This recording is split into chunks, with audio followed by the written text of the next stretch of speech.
Okay, I think ads are done.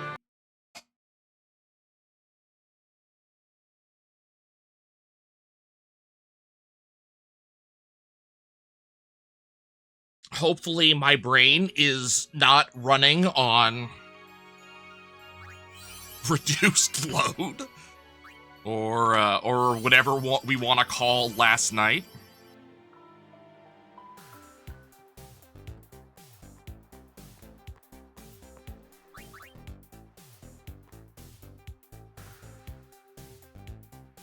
So we're going to go ahead and start off this run. I'm going to do my practice as usual, because also I need to pass time by actually talking. So we're going to go ahead and run. Beginning of this game, really easy. We just have that quick talk, and we just walk. One thing you will notice as we walk around is that the camera is going absolutely nuts. It kind of moves on its own. I have no control over the camera. So one of the big things that you see in the game, you actually just saw it just there, is that Tidus, he kind of walks the way in relation to which direction the camera's pointing, but Tidus's movement is weird. It's not always consistent. He doesn't always walk in the same direction. Like sometimes he gets kind of weird. And even if you're kind of holding the joystick in a direction that should be good, Tidus might just decide to walk in a different direction. In that case, I was actually holding the joystick to the upper right. So Tidus should have just been walking directly into the crowd, and he decided to walk directly to the right instead. So in a lot of cases over the course of the run, we're just going to be trying to make sure that Tidus goes the direction we want to. When we get rid of the RNG aspects that'll come later, that are going to, cause time gains or time losses in and of themselves, when you get rid of that, the big ways we save time in here is by good menuing. It's just quick menuing and accurate menuing, which is going to be a big deal. We have 3 hours of menus. This run has extraordinarily small amounts of downtime, especially compared to other RPGs. Like, I know that sounds kind of obvious because we're talking about a run with a cutscene remover. So we have little to no cutscenes in here. So you'd think it's kind of obvious there's no downtime, but even in other RPGs, there's a little bit of downtime between things.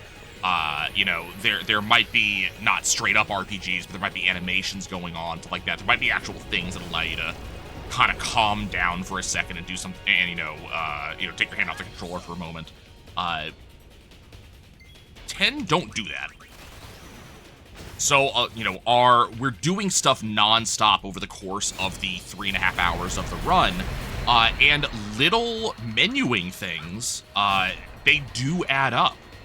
They might even be as small as just how fast do you press the auto attack button. I call it the auto attack button, but how fast do you do a standard attack might be something that happens. If you're, delaying a quarter of a second every time, that ups to multiple seconds or even minutes over the course of the run. So menuing is going to be one thing, but we also have movement is going to be a big deal. And that's going to be getting Tidus to move in the correct direction. We're, limiting the movement as much as possible, cutting corners as much as possible, things of that nature. Now, another thing that we're doing constantly is we are trying to set up fights to go the way we want them to. Sometimes we have control, sometimes we don't. But in a lot of these fights, and Ames here is one of them, is that the fight is very, very scripted. We have very specific things that are going to happen on very specific turns. We kind of know this is a thing that's going to happen, so we're going to play around those. So we know that, for example, on Sim Ames, the fight that we just did, Tidus takes a turn, Orin takes a turn, Ames does a demi. It's impossible to lose that fight because Demi is a percentage-based damage. It does half your health every time, so we can't lose that fight. So we know that just by attack, that's the best we can possibly do. This fight is a little bit different. So in this fight, what we're trying to do is we're trying to activate the cutscene you just saw, where Tidus goes as fast as possible. 2 ways to do that. The first way we get that cutscene to happen is just by attacking into all of these sin scales that you see around me. Problem is, that's kind of slow. The sin scales are endless. They will just keep on showing up. We need to kill a certain amount of them before Orin decides to talk. And in that case, Orin will say a few things. It's longer than just he has like 5 lines of dialogue. But also, you have to hit the tanker 5 times to do that. if you do nothing, and that's what we effectively did just now, is we did nothing, right? We switched weapons 3 times and Orin hit himself. The game panics, thinks that you're not having a fun time, and gives you a shorter cutscene and lets you kill the tank. So we're always going to be doing stuff throughout the course of the run that allows us to kind of control the fight narrative and kind of use our turns in the best possible way, minimizing enemy turns and using the most we can ourselves. Occasionally, you're going to listen to the game, especially if you're used to 10, if you play a lot of it, and you're going to go, that sound don't sound right. Like, that song is not supposed to be there. Like, for right now, this song is not supposed to be here. That's just the cutscene remover doing weird stuff. Don't worry about it. And now we're going to go ahead and advance. So we're still in super scripted territory where there's not really much I can do. We're about to go into a fight with 3 Sahagin. And these Sahagin, I just have to kill 2 of them. So the best we could have hoped here was a preemptive attack, so that way I could have killed 2 before they took an attack. But there's not really much I can do here. They die in 1 hit and they attack me. We're going to go into a second scripted fight immediately afterwards. We're going to go against the boss, Gisgano. And this is kind of a very similar thing. I just have to do a certain amount of turns here. Gisgano hits me. It does exactly half of my health every time. There's no way for me to die here. We just need to take 4 turns. It's a little bit reduced if Gisgano happens to ambush me, which is exactly what we would have hoped happened. That drops it down to, I think, 2 turns. Didn't happen. Fun. We do some settings there real quick. The first one is cursor memory. And that just makes so the cursor sits on whatever it was on last. So if the last thing I did was summon something, the next time that Yuna's turn comes up, it'll still be on summon. If I attack a certain enemy, the next time I attack, it will already be touching that certain enemy. It just saves a little bit of time in our cutscenes. The other thing we did is we turned Aeon animations into short, which says that the very first time we summon Aeons, we see their full animation, because they're beautiful animations. The game designers wanted us to see them, so we can't get around from that. But every time we see them afterwards, it's the shortened version. So we'll save some time on Aeon animations. And we go into another scripted fight, Click. We need to do a certain amount of damage to Click for phase 1, which amounts out to 6 attacks. Click is going to attack us back each time. What we're hoping for here is we hope that Tidus gets a crit here, which would reduce the amount of attacks we have to do. Hasn't happened so far. We're also hoping that Tidus gets dodges to stop him from taking damage, which helps for phase 2. We got 1 dodge. After doing 6 attacks, or that much damage, Riku's going to show up in the fight, and Riku is required to throw a grenade first thing. Riku starts with 2 grenades. These grenades are better used elsewhere in the game, though, so what we're going to do, thank you for the crit, Tidus, is we're going to actually steal grenades back from Click. For some reason, Click has grenades on it. What I'm hoping to do is steal 2 grenades from Click. The first grenade is pretty free to get, but the second steal has only a 50-50 chance, so we're just trying to get that second steal off here. There we go. What we're also hoping is that Click does not focus on any one person. If they do, we want them to focus on Riku, because Tidus does more damage. Got my 2 grenades, so Riku's just going to auto-attack, and all we're doing right now is just attack, attack, attack, and we're hoping to kill Click before he kills both of us. There we go. Now, for my next major boss is Tros. I need 6 grenades in order to defeat Tros. So that's what we're aiming for. We started with 2. We used 1 on Click because I had to, dropped me down to 1. And I stole 2 grenades from Click, so now we're up to 3. In just a few seconds, unless we're extraordinarily lucky, we're going to encounter a Piranha encounter.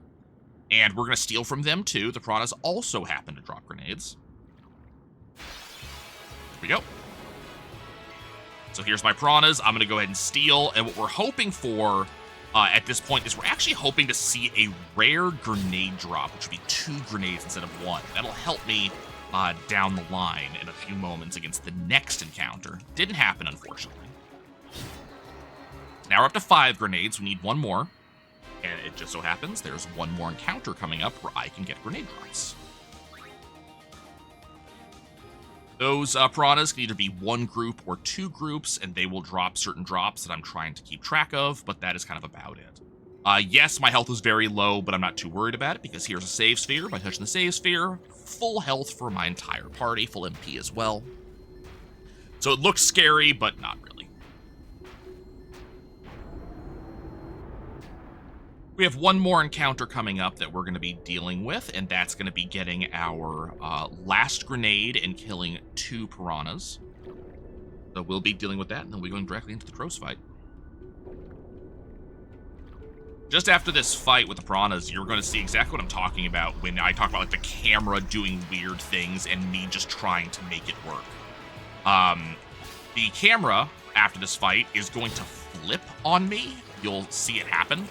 And if I move the joystick in any way after the camera flips, Tidus is going to move in a different direction. So I'm trying to control which direction Tidus is going to move after the camera flip, just to save time.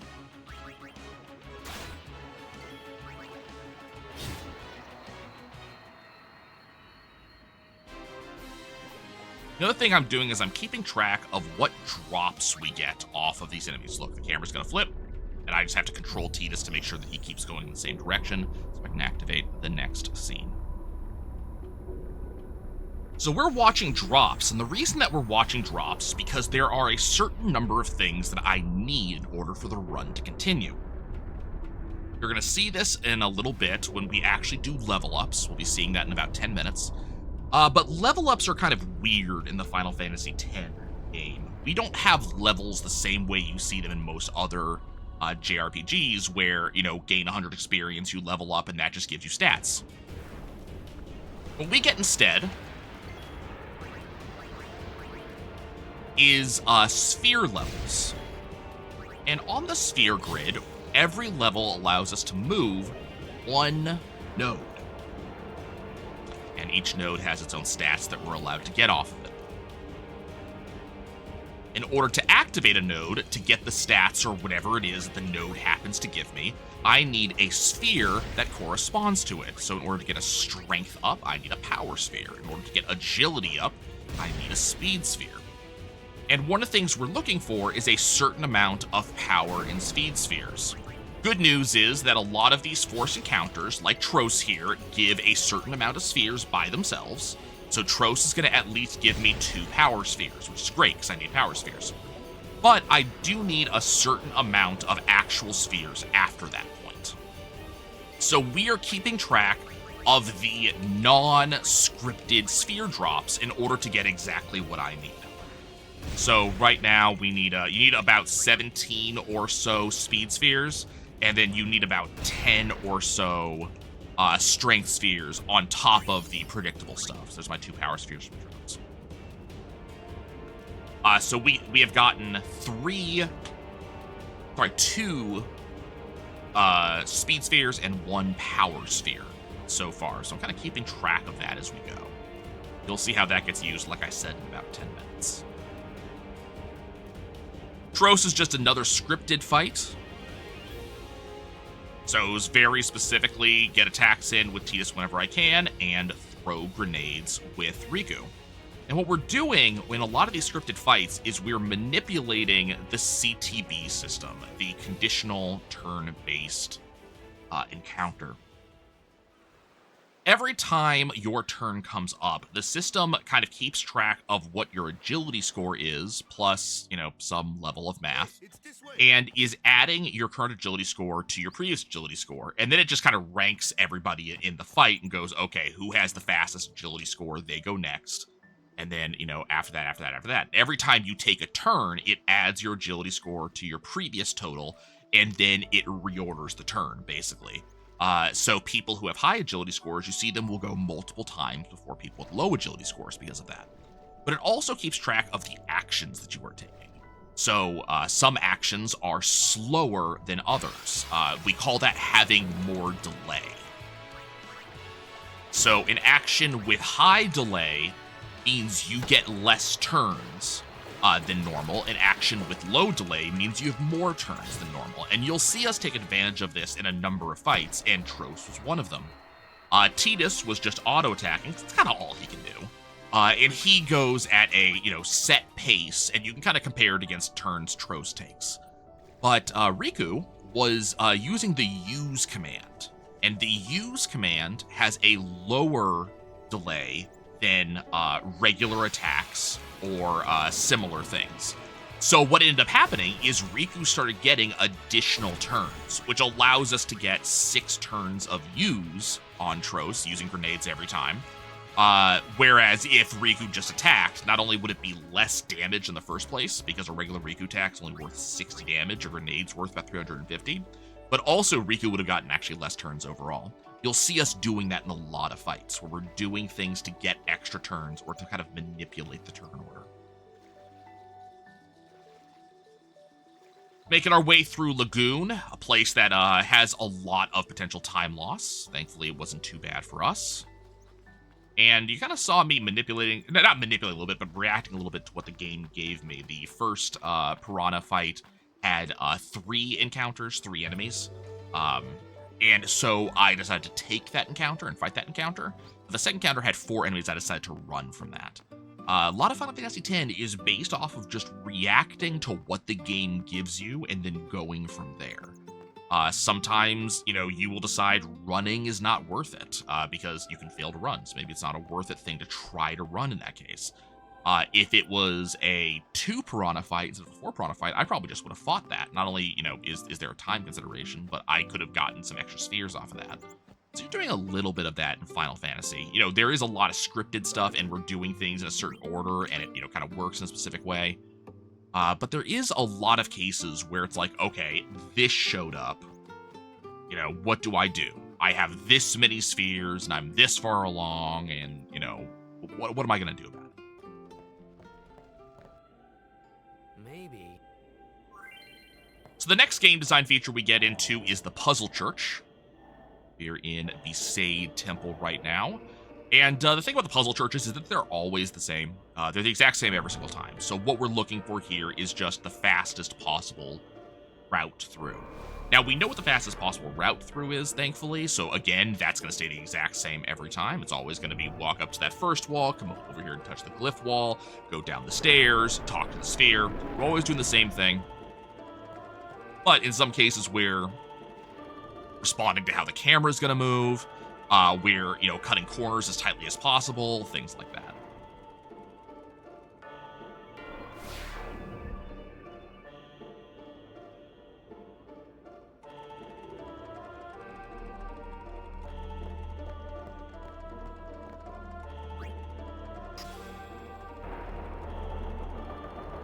We're gonna have another example of weird camera in just a second after I go past this next wall.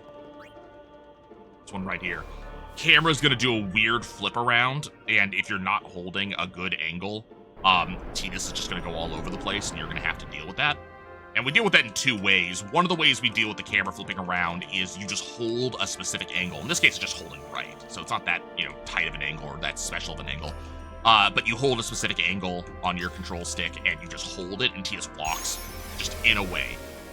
It's kind of weird that even when the camera moves, Tidus will continue walking in the same direction if you're just holding the joystick. But as soon as you adjust the joystick, as soon as you move it past its dead zone, Tidus will readjust based off of where the camera's pointing. So in some cases, we just hold an angle. So right now, I was holding an angle for those 2 camera flips. This one, I'm wiggling the joystick because I'm trying to force Tidus, and same with this one.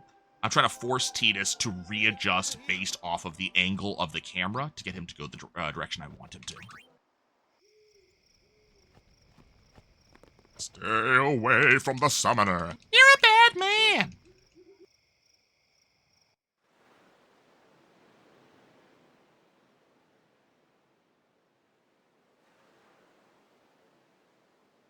Where's that boat?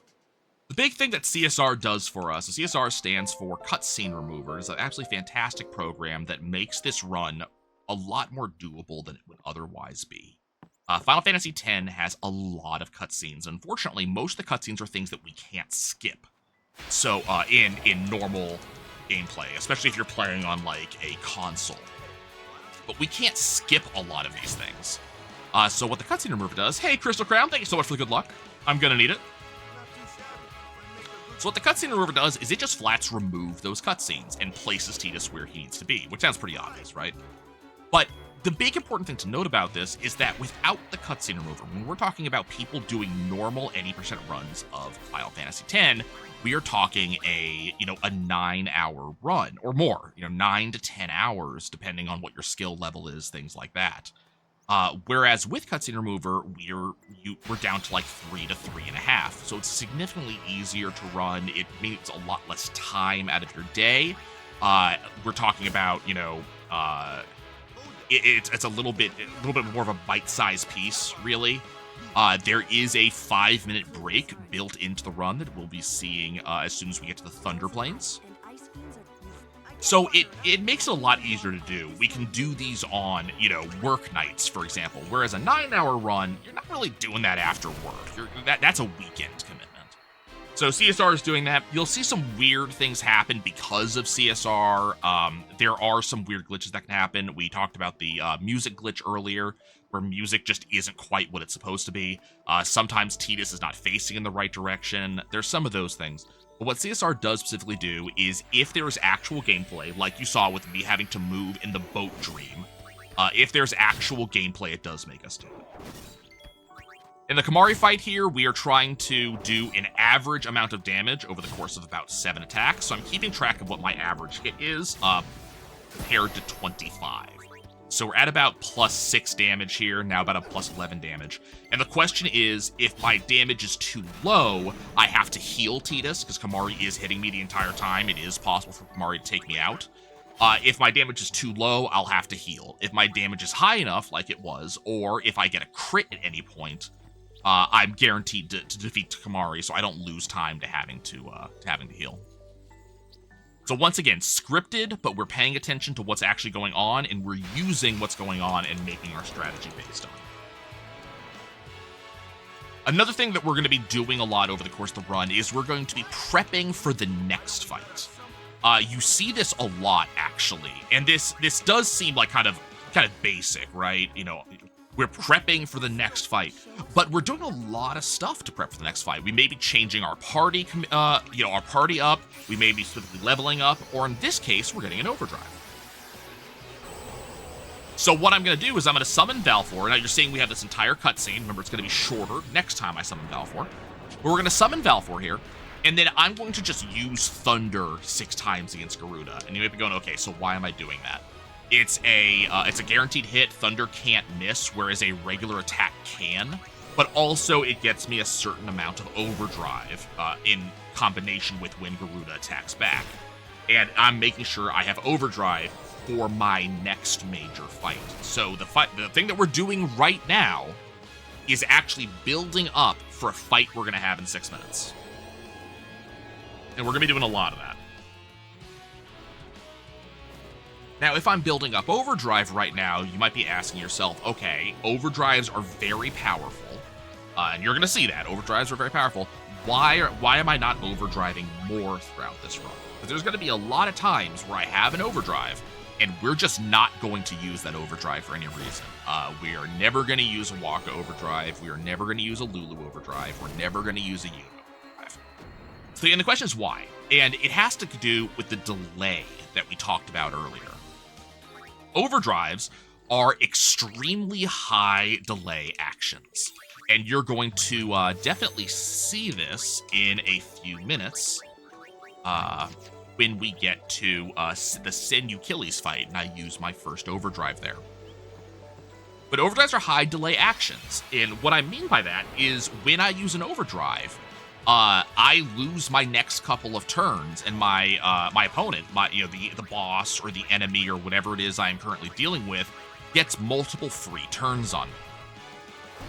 So it has to be a really good reason to use an overdrive. Overdrives, they do also, not necessarily like a set level of damage, but it's a predictable amount of damage. We know how much damage they'll do. So it's like, okay, how much damage are we doing and how much could we do if we did other actions? So you're not necessarily going to see a lot of overdrives, and most of the time you are going to see an overdrive, we're using it to get the kill.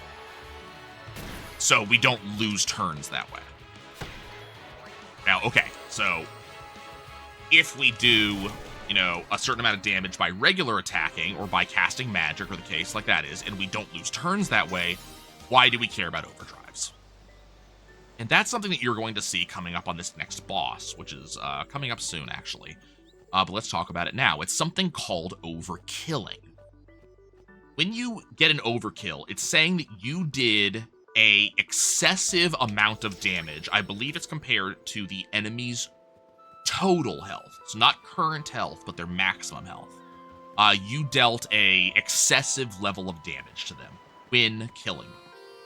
And what overkills do, it's very important. You get several bonuses. So it's you get a better roll on the enemy's drops. So there's a higher chance of getting drops. It also doubles some of the drops the enemy has, which is useful. We're going to see that much later when we're getting certain drops from certain enemies. It also doubles the amount of gil you get, which is kind of important. We do have a couple of shops we do. But the most important thing is that it doubles the amount of experience and spheres that you get. So we have some scripted overdrives that will specifically, we're working around in order to get, you know, a specific amount of sphere levels and a specific amount of power spheres and speed spheres. You're especially going to see this in the next area. Okay, so here comes Valfor. We're in that boss I mentioned, so now we're on the Sinfin, and we're going to go ahead and use an overdrive, and it's just because Valfor's overdrive is so damn powerful. So I'm going to go over here, I'm going to go over to my energy ray, and I'm going to blast the Sinfin. And what you're going to see is we're going to do 1,000 damage. Keep in mind that we were talking closer to 300 damage from other things, so we're doing like 3 times the damage that we could otherwise. It's all at once, but you're going to see that the Sinfin is going to take multiple turns back to back to back, and so are all of the spines in front of me. So this is what I mean by high delay. I did a bunch of damage, but now I'm losing a bunch of turns.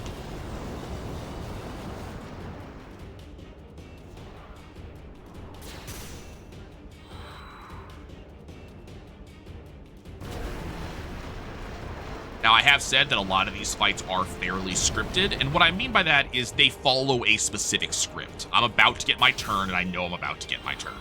So here I come, I know I'm getting my turn, I just go and blast it. I know that's what's going to happen, and then more things will happen. I already know how it's going to go. The Sinfin's going to go to the middle, we're going to get hit with another spine. I'm not going to get hit with any more attacks for the rest of the fight. So watch, I'm calling that now because I know this fight is scripted. It's going to go a very specific way. I'm not going to get hit with any more attacks. So we know it's scripted, and we're kind of playing around that. What isn't scripted is due to the other part of this run on the cutscene remover. We're in something called true RNG. And what true RNG means is that we are not really seeded in this run. In normal Final Fantasy X, especially on PC, it is possible to figure out what seed you are on, because there's only 256 seeds. And once you know what seed you're on, that allows you to kind of track it and know, okay, this is what's going to happen next. On the any percent category of Final Fantasy X, you are actually able to track your seed and know, okay, this is what's going to happen. This is the drop I'm going to get off of this next enemy. This is what next enemy I should be expecting, so on and so forth. And you actually plan for that. So any given seed is kind of its own run. In true RNG, like I'm playing, things are a little bit different. The game is not running off a single seed, and my understanding is it's randomizing basically everything that can happen, so we cannot track it. But certain fights are still scripted, so I might not know how much damage is being dealt. I might not know what the attack damage is going to be. I might not know what the drop is going to be, but I do know these turns are going to happen in this sequence. It's not an always thing, but it's a most of the time thing.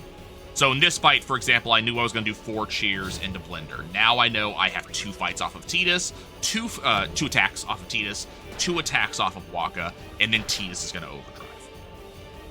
So this is an example of when we're going to use overdrive in order to get an overkill specifically. So here comes Tidus. We're doing Tidus' second attack. Here comes Waka. Waka's doing his second attack. And then I'm immediately going to go into swordplay and a spiral cut. And here comes the overkill on Sin Kills. So I just know what's happening in that order, so there's no risk for me whatsoever in this fight. So I'm going to get double the experience off of Sinew Achilles I normally would. I'm going to get double the spheres off of Sinew Achilles I normally would. It's also increasing my drop chance of a couple of weapons that I would really specifically like off of him. Let's see if I got either one. Neither one. Weapons in Final Fantasy X don't matter as much as they do in other games. We don't really get a lot of stat bonuses off of weapons for the most part. We don't get armor really off of armor. It's all based around the sphere grid that you've barely seen me use so far. But there are a couple weapons that do some very specific things that we care about. The first weapons we care about would have dropped off Achilles. It's just a chance. Sometimes we miss them. And those would be ice weapons. We want them because they do, there is an elemental like kind of balance in the game, and there is kind of a rock, paper, scissors aspect. The stuff coming up in this next area are specifically weak to ice. So if Tidus gets an ice weapon, he's more likely to get overkills on enemies. And if Walker gets an ice weapon, it lets us skip a chest. But it's all about getting those overkills, getting some extra experience. And this is where we're going to be doing a lot of that. First, we have this scripted fight against the Rigora, and this is just to teach you how to use Lancet. 100% scripted, we're just kind of doing some stuff here. So we're going to Lancet, we're immediately going to change to Waka. Waka's just going to defend, gives him a couple sphere levels. Tidus is going to attack, and Lulu is going to use fire. Getting just a couple sphere levels out of this, and that's about it, because this is very specifically the way we need it to go. But after this, we're going to be looking at a lot of random encounters, and these are some of the only random encounters I will actually fight for the entirety of the run. We're going to run up here. We did not get Waka's ice weapon, so I need to pick up this chest. And this is just making sure it's easier for me to get overkills than it would be normally. These are all those spheres I was talking about. This is the level up system. You see me activating these orbs, which are giving me various stats and abilities. And the big thing going on there is that I'm getting some extra strength, getting some the ability to run away from fights guaranteed, but I need those spheres we talked about earlier. So we're looking for two things in Kilika Woods here. We're looking for any fight that does not include Rigora, so having Rigora in that fight kind of sucks. By getting kills, we're going to get experience for Tidus, which is good because it helps us get to our next milestone as quickly as possible. But also, it's very easy for us to get speed spheres off of the enemies we fight here. Very specifically, the lizard you see right here, but also the bees that we may see as well. The elemental that Lulu is attacking just gives us mana spheres. We don't care there, and it's just going to give us some experience. So we want bees and lizards specifically, and we realistically want more bees than anything. And it's just because bees are easier for us to overkill. They would give us double the experience and double the drops, so it's just better overall for me. But this is kind of random. I cannot, this kind of sucks. I cannot predict in any way what fights I'm going to be getting, and I unfortunately can't control them either. So we'll be seeing some different things happen later on in the run based off of how well my Kilika Woods goes. And so far, my Kilika Woods is not going particularly well.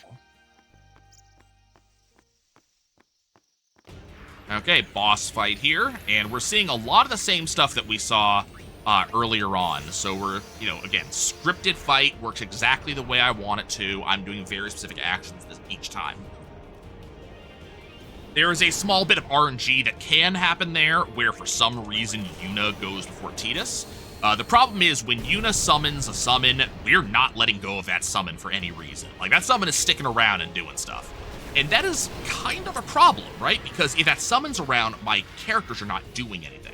And the only way to get experience in the game is to have your characters take an action in the fight. They also need to survive long enough to see the target of that action die. So if Yuna goes first, that means no one else gets any experience because no one else took an action. We need Tidus to get experience off this fight. So there's a small bit of randomness that can happen there. Hit a backup action that we have to take if Yuna goes first. Didn't happen this time, though.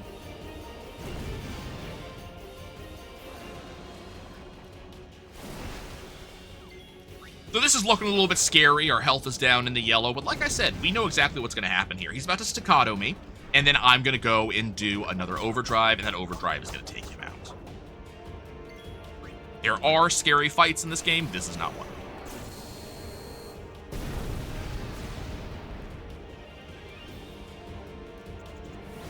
Checking my drops here. We got a bright bangle. It's a little bit unfortunate. Armor items sell for less than weapon items, and we have a shop coming up. Because I've had really bad encounters so far, my money is going to be a little bit lower than I want it to be. If we continue to have bad encounters, I'm going to have to get an extra chest later on. That's just going to waste a little bit of time in order to get more money. So hopefully that's not going to be a problem. But we are kind of keeping track of that. We're also keeping track of how many of those speed spheres I got. Remember, I need 17 overall throughout the course of the game. And a lot of the speed spheres I'm getting are going to be from Kilika Woods. And unfortunately, we've only had one fight that gave us speed spheres. So I have about, I believe, 6 of the total 17 spheres I need overall. I have ways to get spheres later on if I happen to be low. The problem is every single thing I do later on is a time loss. It might not be a huge time loss. It may just be a small thing, but it is going to lose me time. So we're really hoping that the Kilika Woods gets a lot better from here on out. So what am I looking for in Kilika Woods? So I talked about the speed spheres. So we're looking for a certain amount of speed spheres from here, as many as we can get. We're also looking for experience out of Kilika Woods. We want Tidus to get a certain amount of experience because the next thing he's going to get is a move called haste. If you're familiar with RPGs, you know that haste is fantastic. It lets you move faster, it allows you to take more turns, things of that nature. And that's the same thing in here. We want that haste. We want it specifically for a couple of different fights, but there's a specific fight coming up in Luca where we want haste.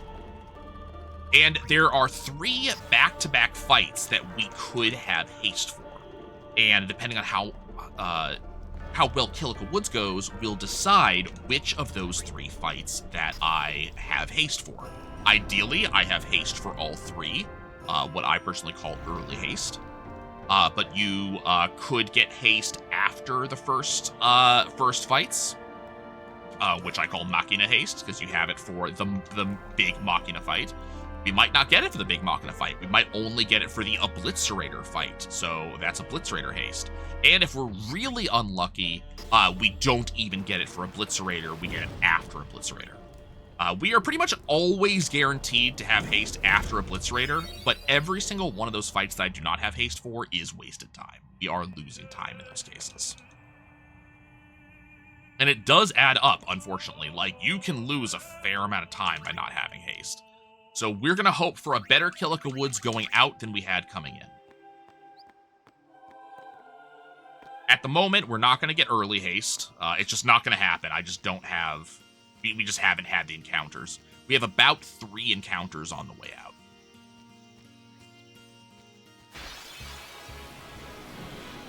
Okay, this is better. We have two enemies. I would prefer to have 3 enemies. But we did get a B. You saw that overkill on there, so I am getting extra experience off of that, which is great.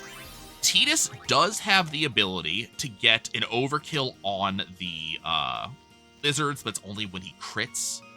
If we happen to get the ice brand off Sinew Achilles, that would have made it so Tidus is able to get, get overkills a little bit easier. So this has been a pretty bad woods. What I'm going to do is I'm going to fish for an encounter. Like I said, I predicted 3 encounters on the way out. We've only gotten 2 of them. And realistically, I'm going to walk out. I would walk out and we would not get another encounter, but we would be under on everything. So I'm going to fish for an encounter here and see if I can get at least one more, hopefully a good one. There we go. Not particularly a good one, but we're going to live with it. And we didn't even get an overkill on the B. So this is a pretty unfortunate Kilika Woods.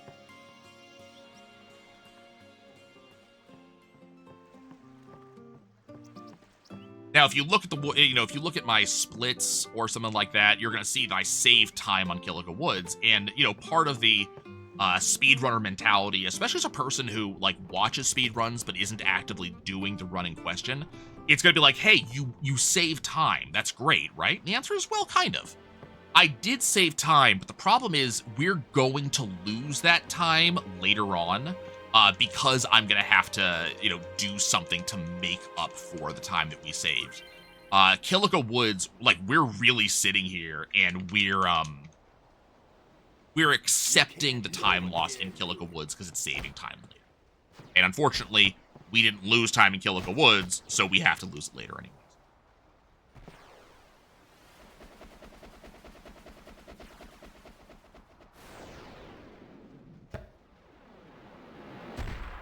Now, the good news is, we have a really strong understanding of what happens in Final Fantasy X. And even though we got a bad Kilika Woods, we still have plans that the routers have built for what happens even if you have a bad Kilika Woods. So the run continues. And that's the amazing thing. It's something that, you know, I would love for every viewer to know and to kind of keep in mind and to have in the back of their mind, is if they like what they're seeing and they think it would be fun to run Final Fantasy X, and it is fun, it's a great game to run. If you follow the instructions as written, if you follow the notes and do what they say, you will win the run. That's it. As long as you follow the instructions, you will win. Now, you'll lose a little bit of time here and there if things don't go the way you want them to, but you will succeed. You will finish the run. So this is very important as we talk about things that I would love to have happen in the game. We talk about, you know, good luck, bad luck, what have you. All of that does happen, but just know you will finish. So this run is not dead in the water at any point in terms of just like what it is as a run. The question is, what is it versus my versus my PB and versus time save. But that's about it. So here come those Machina fights we were talking about. Now, like I said, we did not get early haste. If I had early haste, I would have haste for this fight. But unfortunately did not get that. So what does that mean for us? Like, how does that matter? Well, you look at Lulu here. Lulu's a very slow character, but her thunder ability, this, instantly kills these guys. So we want as many Lulu turns as possible. The problem is Lulu's agility is competing with Tidus's and Kamari's. So I have to wait for their turns to go around in order for Lulu to take a turn. If Lulu was hasted, she would get more turns than Tidus and Kamari. So not only am I wasting a little bit of time on Tidus and Kamari's turns coming up and me having to defend with them, but we're also wasting a little bit of time because we have to wait for the Machina to take their turns too. If Lulu had haste, Lulu might be getting her turn before the Machina get their turns.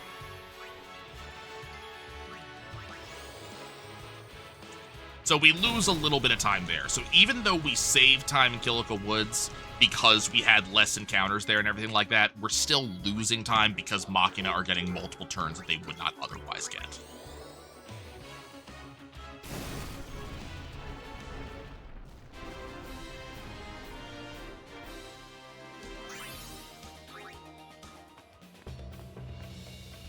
So now we're on the 3 Machina fight. We still did not get the experience that we needed, so we don't even have haste for this, so I've got to do a backup strat.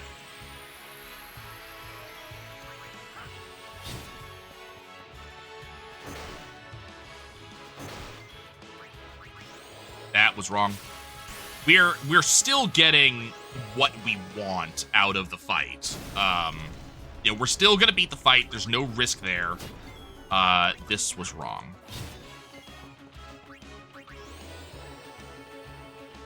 But it is going to be a little bit slower than it would otherwise be.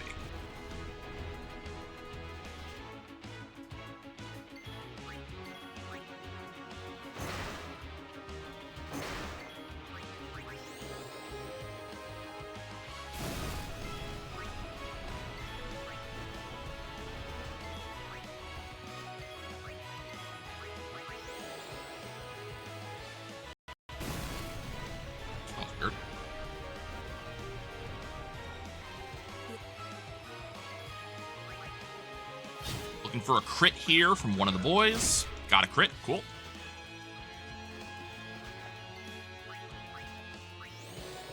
Making sure that Lulu specifically targets a creature that is not the one the boys attacked. This is the last wave of this fight. Then we go into a boss fight. We should have haste for Oblitzerator.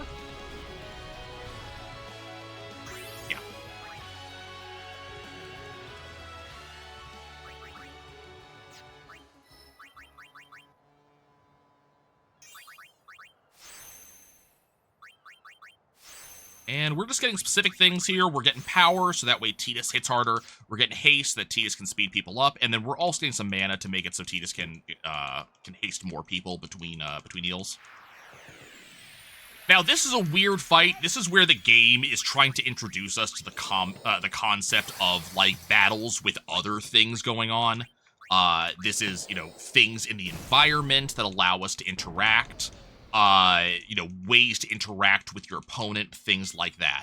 So this is kind of a gimmick battle. The only thing I have to do is I have to lightning this crane 3 times. So we're doing that.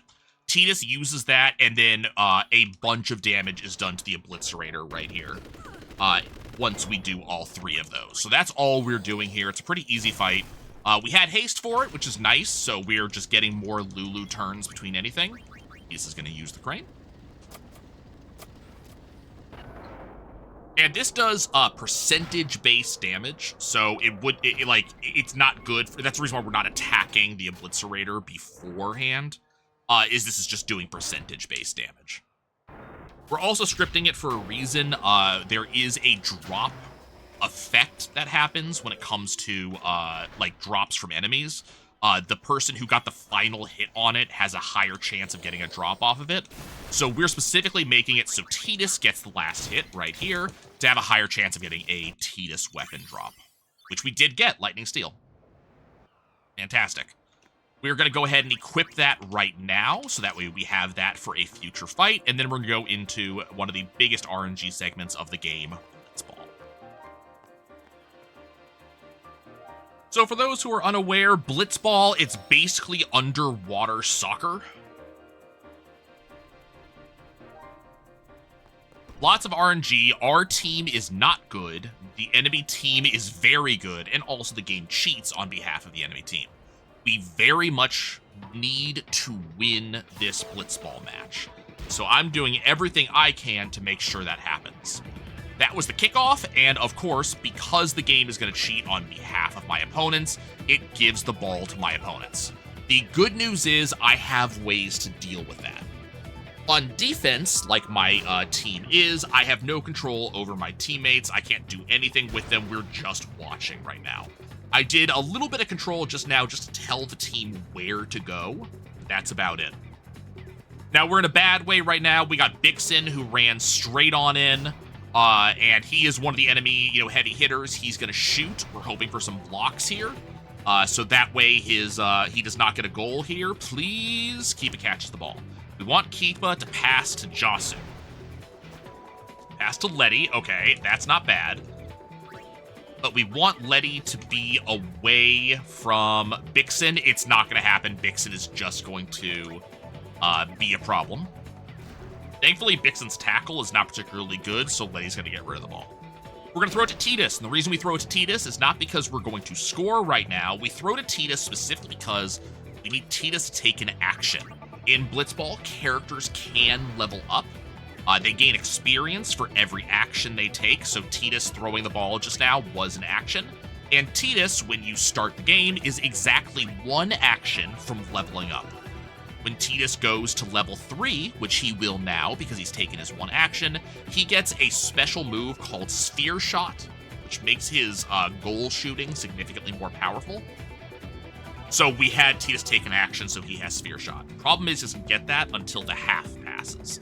So right now, it's not a really good time to try to score a goal. The Luca goers have very good goalie. It's really hard to kind of sneak past them. So we're just going to wait out the half and get Tidus Sphere Shot. By hiding behind the goalie as I am, it reduces the chance of the enemy team coming and countering me. So this both stops the big guys on their team from taking the ball from me, but it also stops the actual encounters where, two guys have to do something and encounters just waste time. Over the course of the Blitzball match, we're looking at that timer in the lower right-hand corner. It is not tied to real time. It's about 2 seconds in-game for 1 second real time, but during an encounter, the timer stops. So we want to minimize the encounters in any way possible. So right now, we're just hanging out, we're hiding from the enemies, and we specifically have the ball on Jasu because Jasu swims very fast. So if there did happen to be the enemies aggroing onto me, I could outswim them. But hopefully that won't be necessary for the first half. first half will end when the timer hits 5 minutes.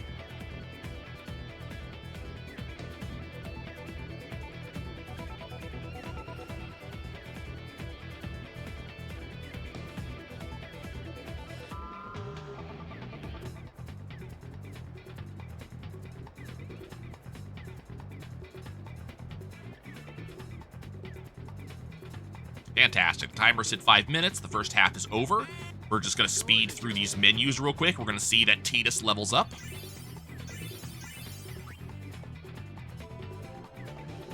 And now we go into the second half. The problem is we only have 3 in-game minutes in the second half because something happens in 3 minutes. So we're going to see if we can get a goal as fast as possible. The ball went to the goers again. Unfortunate, but I don't have any control over that. We're going to do the same thing I did previously. We're going to do mark mode, so that way my players go to specific targets, and then we're going to tell them to go into right mode, so that way they try to collapse in on Grav here. Hopefully what's going to happen is Grav is going to come up, he's going to do a point-blank shot on goal, both of my players will block him, and we will get the ball. That's what we're hoping for. No block, got a block, and Keepa caught the ball. Cool.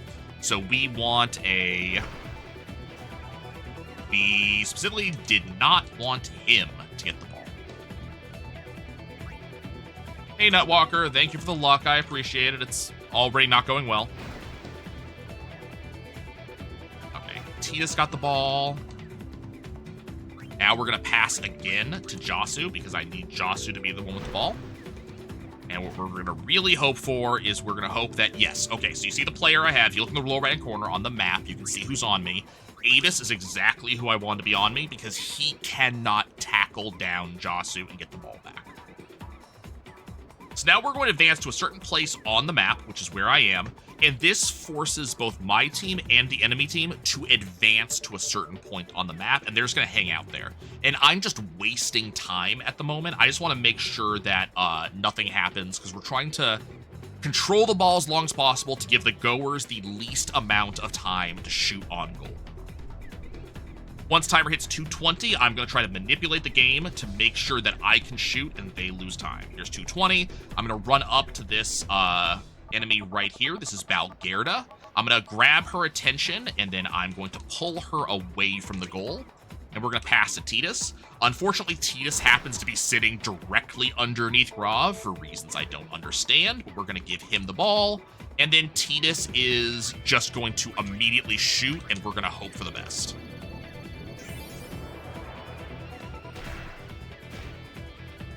Well, that was bad. And I didn't shoot early enough, so it didn't work out. Okay, at 3 minutes, Waka substitutes for Tidus. So that's what I was trying to get that done before 3 minutes. Waka comes in, substitutes for Tidus, and we get another blitz off. Thankfully, we got the ball. So I'm going to do the exact same thing you just saw me do. We're just going to try to actually score this time. I'm going to give the ball to Josu, and then I'm going to try to set up to get the ball where I need it to be, and we're going to hope that we don't have enemies on top of Waka this time. So that's Abyss directly between me and Waka. Okay, they have the line formation. Kind of annoying, but it's fine. We're going to hang out until about 4:10 or so. But Waka's on the other side of the line formation. Every 30 in-game seconds, they change formations. They'll change in 3 seconds. Here they go. No change. That's fine. We're going to wait. I'm going to start swimming up. I'm going to grab Abyss. I'm going to grab Balgerda. I'm going to pull them back. Abyss is going to encounter me. That is fine. He can't do anything. And then I'm going to pass to Waka. Waka's behind the enemy lines, so we're just making sure Waka can get a very quick goal here, and that'll be game. Now, what I was really hoping for is I was hoping to get here late enough that my opponents would not be able to do anything. They're going to have about 17 seconds to do something. That's fine, though. There's not a lot they can do in 17 seconds. They can waste a little bit of my real time, but that's about it. So the goers are going to get the ball, but you can see the clock is already moving. He has 10 in-game seconds to shoot. So here's encounter. Clock stops. He's wasting my time. Doesn't matter, though, because 1, 2, 3, 4, we win. Now, why is winning important, you may ask? And the reason why is you're going to see it in just a second. We get a strength sphere for winning. And that strength sphere is going to be very important for some of the strats we're going to do later. We'd still be able to win. I did mention earlier that no matter what, we can win. Even if things go wrong. Even if I lose Blitzball, we can still win. The big difference here... Oh, I am bad. The big difference here is that if I don't have the strength sphere, I have to do about 3 minutes of backup strats to make up for not having the strength sphere. So we're going to avoid those 3 minutes of backup strats.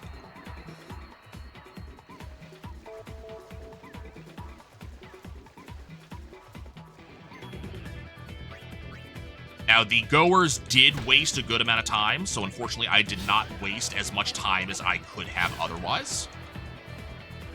And we talked about drops earlier, so I got the Lightning Steel on Tidus. Lightning Steel, lightning does extra damage to Sahagin. That's one of the reasons why we cared about it. But I needed to use Cheer multiple times in order to guarantee these overkills. Cheer increases your strength and defense, so that's what that was all about. It's just, I was doing that so that way Tidus would do more damage here and guarantee these overkills. Every one of these overkills I'm getting is doubling the drops from the Sahagin. Sahagin specifically drop power spheres. I did mention earlier, right, I need a certain amount of power spheres that are extra on top of the normal. So that's what I'm getting right now. Getting all of these power spheres right now is going to guarantee that I have the power spheres I need for the remainder of the game. So that's going to save time because I don't have to do any backup strats on power spheres. We are still expecting to need to do some level of backup strats on speed spheres. It's unfortunate, but it's there.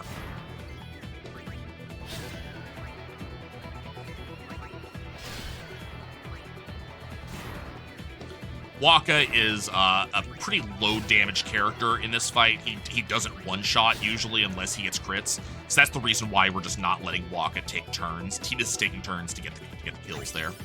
There's 31 power spheres. Usually you get around 20. A lot of power spheres extra. If that was an overkill just now, which it could be with a crit, that would have been an extra power sphere, but it's not a big deal that we didn't get that. This next fight is long. It's a pseudo-boss fight. We're going to haste Auron because he does the most damage out of all three of these characters. And then Wakka and Tidus are just going to hang out. Now, you might be asking, okay, this is a mini-boss. Why are Wakka and Tidus not attacking? And the reason is, once again, we are controlling what my opponent is doing. The Garuda here has this obnoxious habit of countering attacks. You're probably going to see it coming up. I'm kind of amazed we haven't seen a counter yet. But it likes to counter-attack. Every counterattack, like right now, is a lost amount of time. So we're only attacking with characters that do enough damage to be worth a counterattack. And it just so happens the only character in that situation is Auron. The other two just do not do enough damage to be worth watching this extra animation.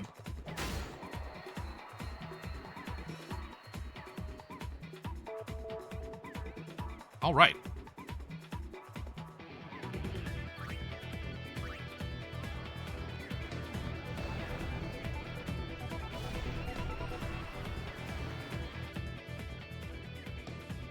Fight gets me animated. No, I'm just explaining everything. Just passing time and practicing. So you see me going out of my way to grab this magic sphere and this HP sphere. Once again, we are setting up for stuff that's going to happen a while from now. Those are going to get used for some fighting and some sphere grid shenanigans. Very important not to miss those. We got a free heal earlier, so we don't need to bother with that save sphere. We're just going to run along and make our way out of Luca. Luca is one of my favorite songs in the game. Kind of sad that we only get to listen to a little bit of it.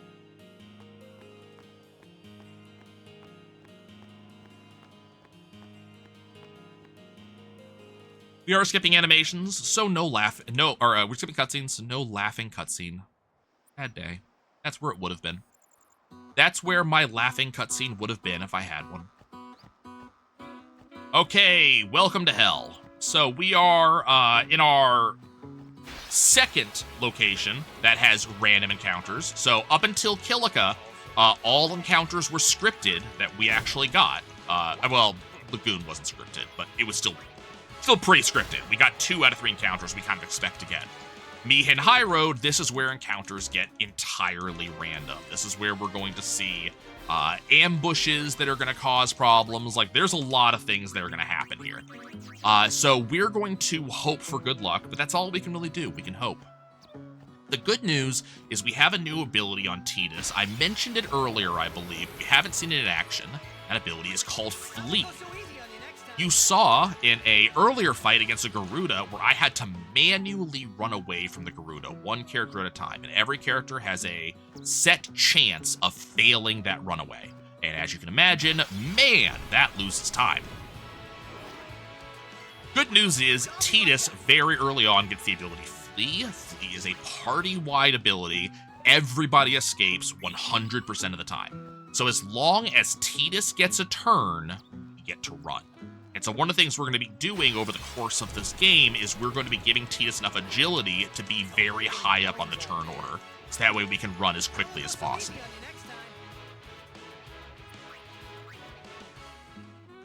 Unfortunately, we don't level up enough, so we're still going to be seeing ambushes and things like that, but we're minimizing as much as possible.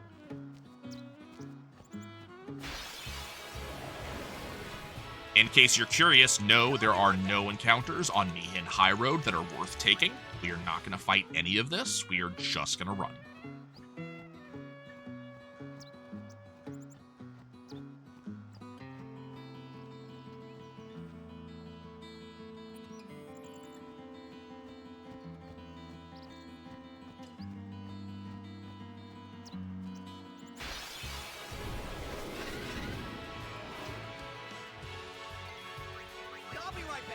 The other thing you saw me do is earlier, I specifically switched formations so that Orin was out instead of Yuna. And you may ask, why do we do that? What's the importance of that? Because we're not fighting, so it doesn't matter who is actually on the battlefield, right? Well, so there are 2 things that can happen that we very much do not want to see. The first one is called an ambush. And what an ambush does is it puts every enemy in the battle before the actual turn order of the battle. And this is very, very important the way I'm saying that. What's going on is every battle you've seen so far, Tidus has been at the top of the turn order. And then it goes down and it's checking agilities and seeing whose turn comes up on the CTB system. When there's an ambush, we still have the normal turn order, but every enemy gets a turn before the normal turn order. And what can happen, like with this dog right here on the left-hand side, that's a very high agility enemy. Sometimes they will just flat go before Tidus. So in an ambush, not only would we see all 3 enemies attack, but also that dog may get another turn before Tidus does. So not only do we see 3 enemy attack before Tidus turns, we may get 4 enemy attacks for Tidus turns. We might get 6 enemy attacks for Tidus turns. And that's obviously really, really bad. So when we put Tidus, Waka, and Orin up front, or alternatively, sometimes you'll see it's Tidus, Kamari, Orin, or some variation, all we're doing is we're putting big, beefy meat shields to make sure that if an ambush happens, the guys who can take a hit are up there. Ideally, we would not have Tidus up front, because Tidus cannot take a hit. He's pretty weak, but Tidus is the one that has Flee, so we gotta have him up front. I did say there were 2 things that could happen that are both bad. So one is an ambush. The other thing is just enemies taking turns before us. It is even possible for all 3 enemies to get a turn before us, and that's still not an ambush. So we want to avoid that as much as possible. And here's Chocobo Eater. This is a boss that has a lot of health, and he's just flat not worth killing. And the cool thing is, there's an alternative way out of this fight, and that's having him push us back just like that twice. It's not considered a game over if he wins in this manner, so we just try to get him to do it as quickly as possible. And one of the things about quickly as possible is that we haste him, so he takes turns, he takes his turns quickly. He gets more turns and more likely to push us off like he just did. I promise it is absolutely faster to do what I just did than to try to beat that boss. That was actually pretty solid too. It wasn't the best RNG that we possibly could have gotten on that boss. Here's an ambush. We finally got one. So all 3 of these enemies are going to take a turn immediately. As you imagine, this is a time loss. because we have to watch all of their turns. Live and let live. Let's go ahead and heal real quick.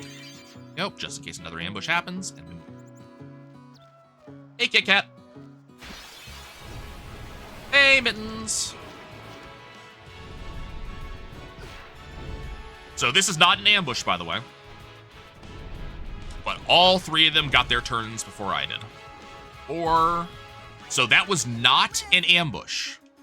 But they got their turns first. That just happens sometimes. The die rolls that came up just said they get their turns first. Kind of sucks, but it happens. And we just have to kind of work around it. Won't go so easy on you next time.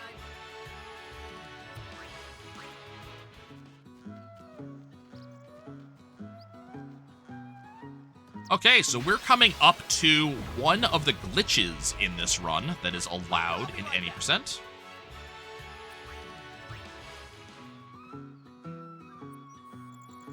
That is called Mushroom Rock Road Skip, also known as Terra Skip. And long story short, we're going to skip a long section of the story. That won't go so easy on you next time. We're going to skip about 20 to 30 minutes of story by having an NPC push us through a trigger. Oh man, look at that time loss.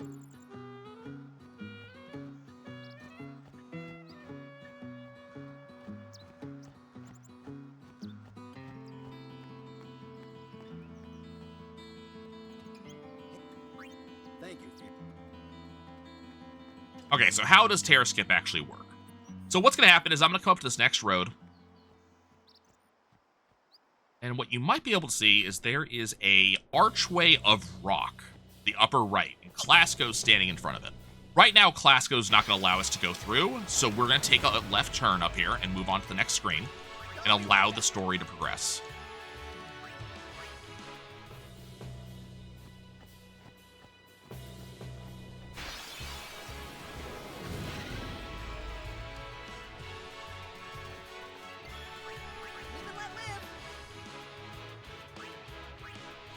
Story progresses as soon as we transfer screens. We're going to go backwards. Now, what's going to happen is we're going to look at that right-hand side, that same archway of rock, and you're going to see two chocobo here. And I'm going to run up against an invisible wall that's right between those two chocobo.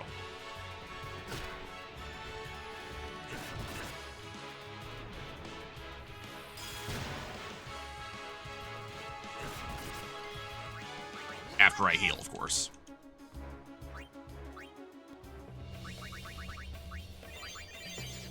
Visible walls right here, and I'm going to line myself up perfectly against this invisible wall.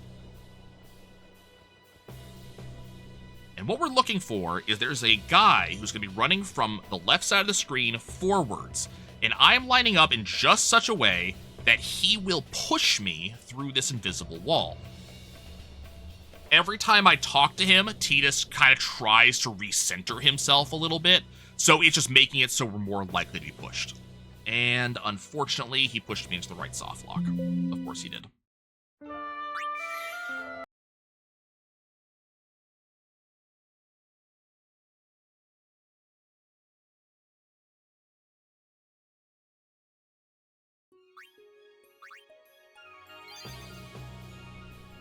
Okay, let's try that again.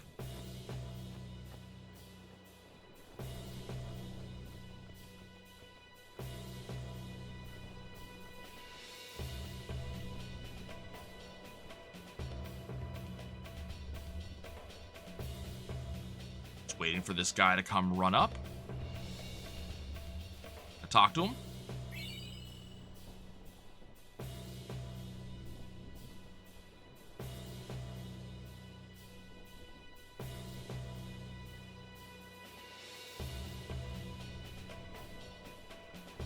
Okay, this time he pushed me where I want to be. So we have a second push we're going to need to do. I'm lining up again, so that way he will push me through on the second push.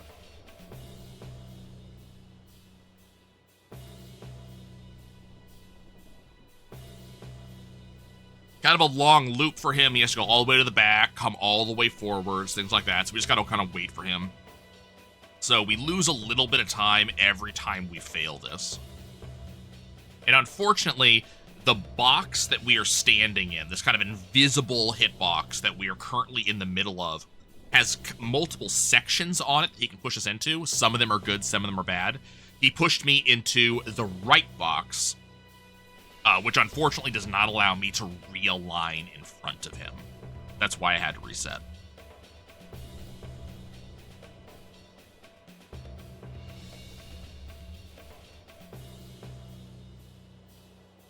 I think we're good. Yep. And so now I'm through. So now I am past the invisible wall there and able to just move on. So I'm skipping the entirety of Mushroom Rock Road. I'm skipping Sin Spawn GUI. You know, skipping the section with Seymour, all of that. We're just kind of completely skipping all of that and going directly to Jose High Road. So, you know, you might ask, okay, is it worth it to spend all of this time trying to get that skip? You know, is it worth it if you don't get that skip? Absolutely. We are skipping 20 to 30 minutes of bullshit. And then in addition to that, like, not even talking about 20, 30 minutes of, like, cutscenes and such like that, we're skipping a fair amount of combat, too. So I don't have to level up for that combat. I can take advantage of some other things that I want to do. And the notes are kind of built around that. We would not be strong enough to deal with Mushroom Rock Road in the first place. So we're just going to skip that, and we're going to move on.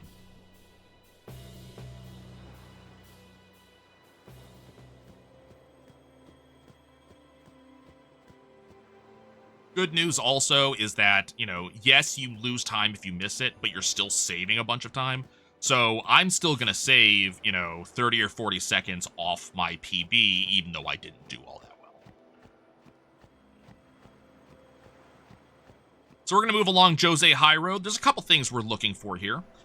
We are going to be looking specifically for a basilisk-type enemy. This is a requirement. I must get one of these enemies at some point on this road. If not, I'm going to have to farm for the enemy, so we're hoping we see it early. Second thing we're looking for is we are looking for a chocobo that's going to be coming up from behind me in the nearish future. You can hear it on the left-hand side. There's my basilisks. They did get an ambush on me, though, which kind of sucks, but they did fail the stone gaze. I need Kamari to come out. Kamari is going to lance at the basilisk, and that is going to give Kamari the ability to use stone breath, but it's that same ability. I need Kamari to have this in order to win something later on.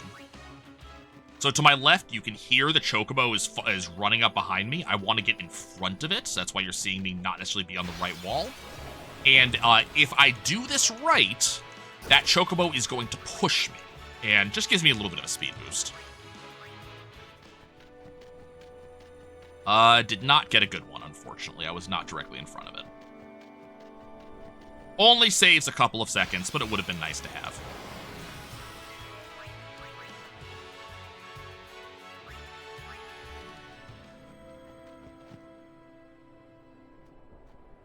Okay, so that is one of our only 2 skips in the game.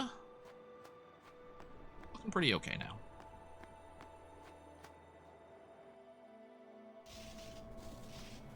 And into another puzzle church.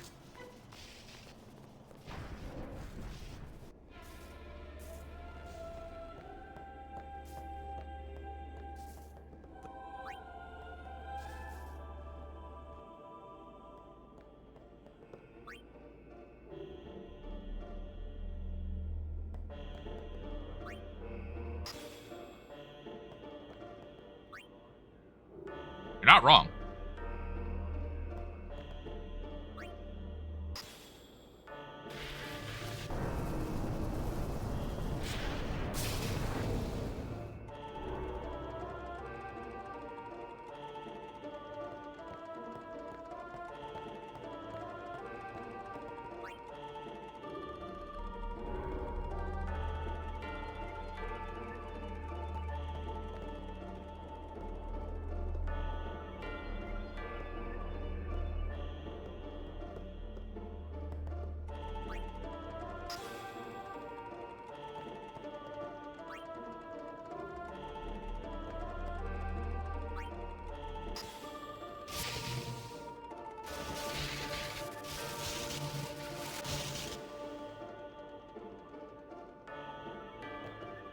always forget that I have to actually press A on that.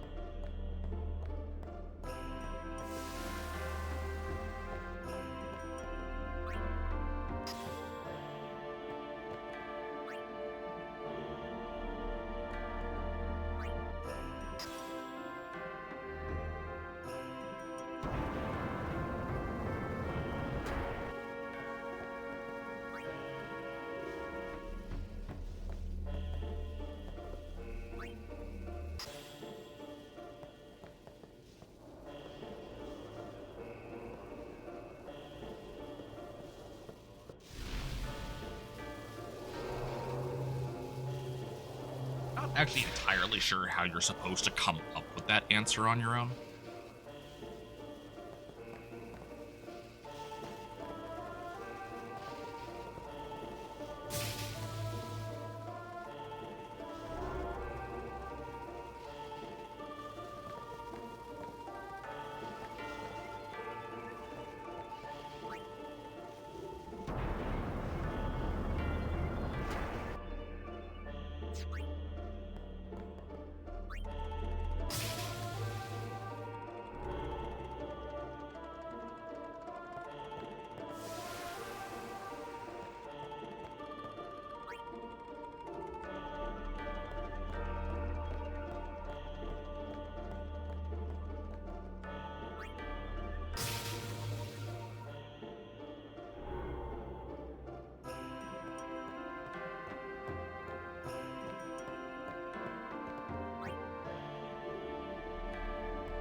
Okay, Puzzle Church is almost done.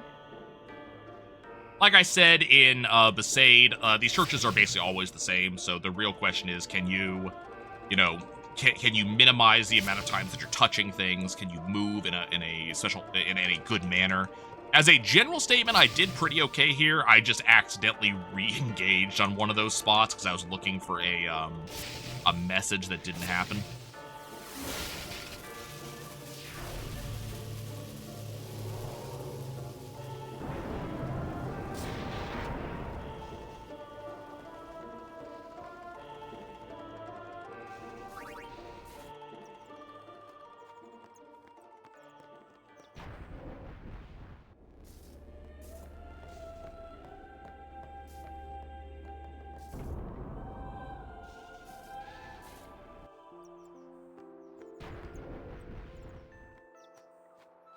All right, we're going to run over here. We're going to grab some gil.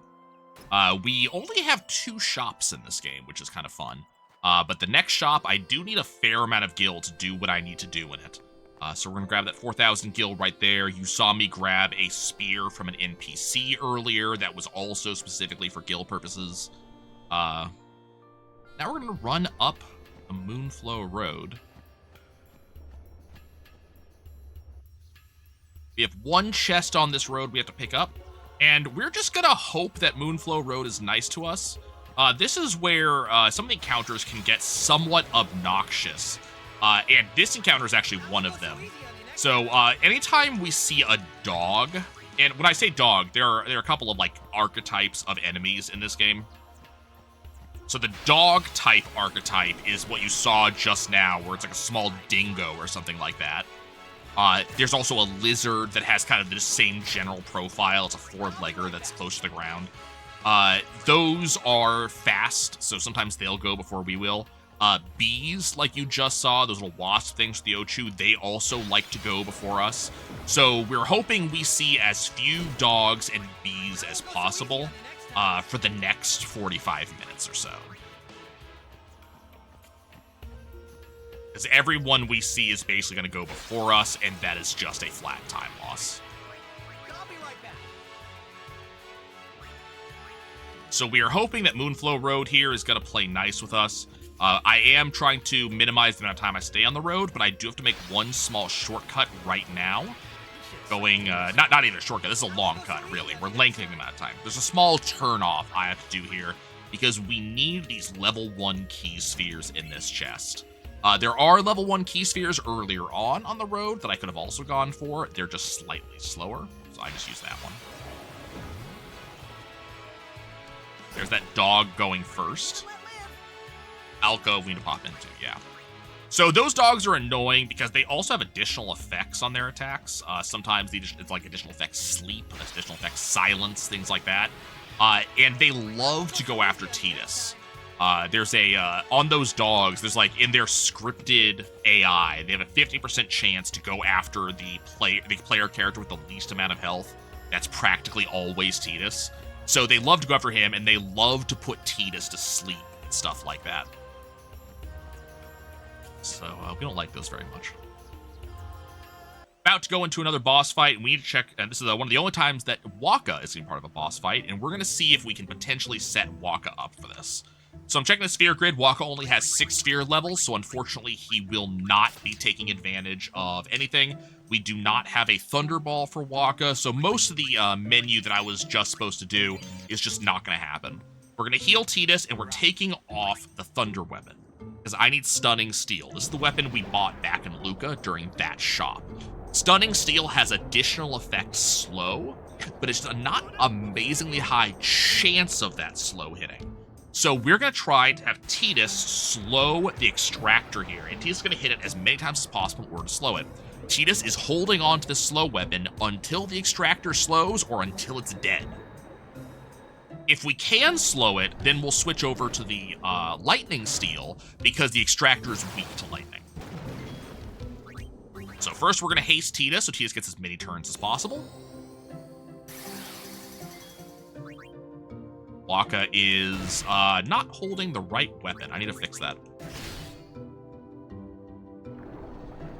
It's attacking Waka. We do have to heal if too much damage is dealt to us, so I'm hoping it focuses on Waka for a bit. We did get the slow on the first hit. That's why the extractor is having less turns. I'm going to have Waka pull out his proper weapon.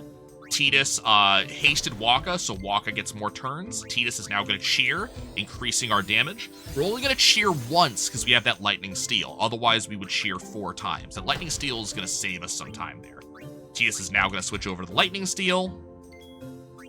And now it's just auto attack until this thing dies.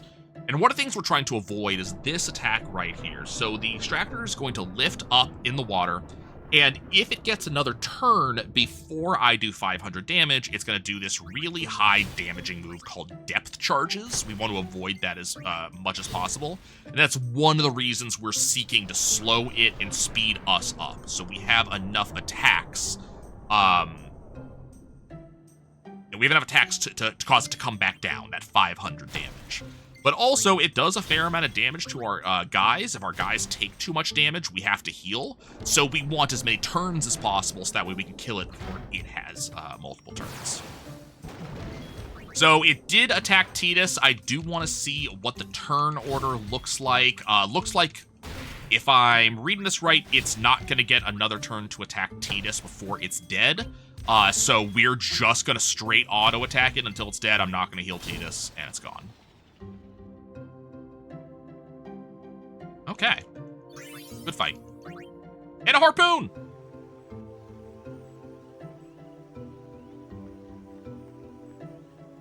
Now, we've talked about how many spheres I have, power spheres and so on and so forth, and I've talked about how there are backups to see how many power spheres and such that I have, get more. Now, I know I have enough power spheres because we got Lightning Steel and we got a lot of power spheres off of this Hagens. This would be a place I would fix my power spheres if I needed to with this mix right here. Not necessarily. What turn slow did I get? Turn 1. You should know. I'm gonna use that item.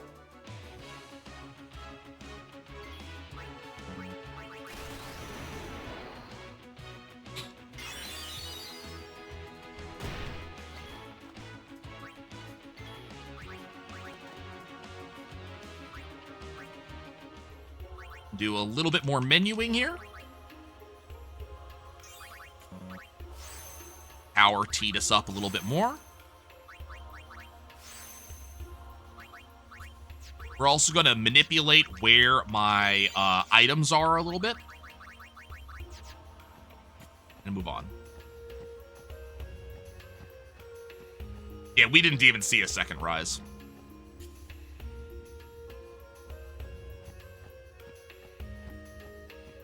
So definitely had good luck there.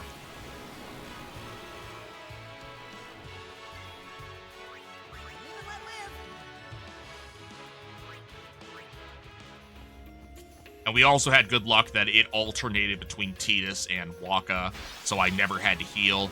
I messed up my menuing a little bit. I did go into the menu to check to see if Waka had sphere levels. He didn't. But I forgot to take Scout off, so I had to waste a turn on Waka to remove Scout. Unfortunate, but I only lost a few seconds.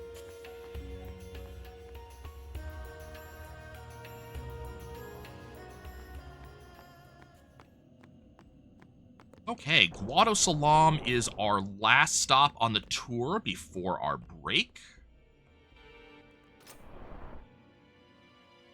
We're doing a bunch of storyline stuff and advancing storyline triggers. The big thing that we're doing here is we need to grab some lightning marbles, which we'll be grabbing in just a second.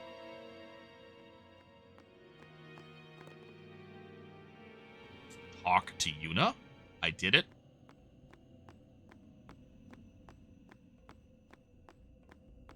Our lightning marbles are in a hidden chest. One of 2 hidden chests we have to deal with. Here's one. Well, there's really like 3 hidden chests, but... Got our lightning marbles.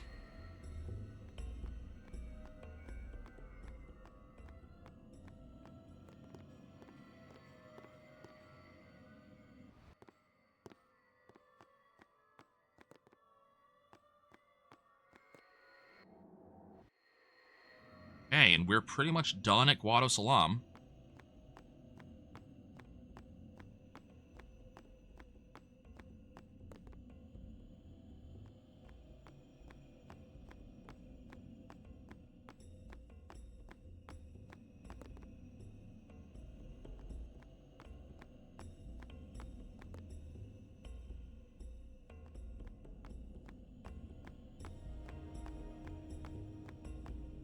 And there we go.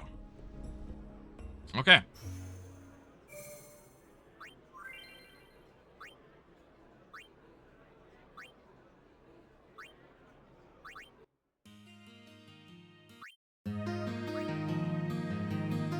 Back in a minute.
back into the run we go, into the Thunder Plains.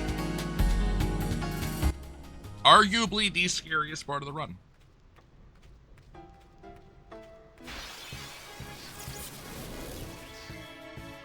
Live and let live.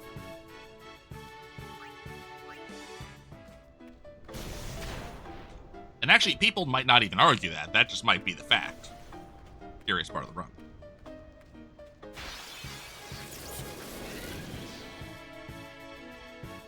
Live and let live.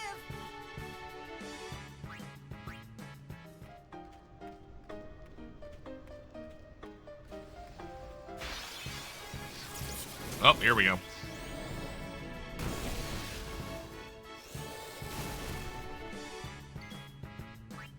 I'll be right back.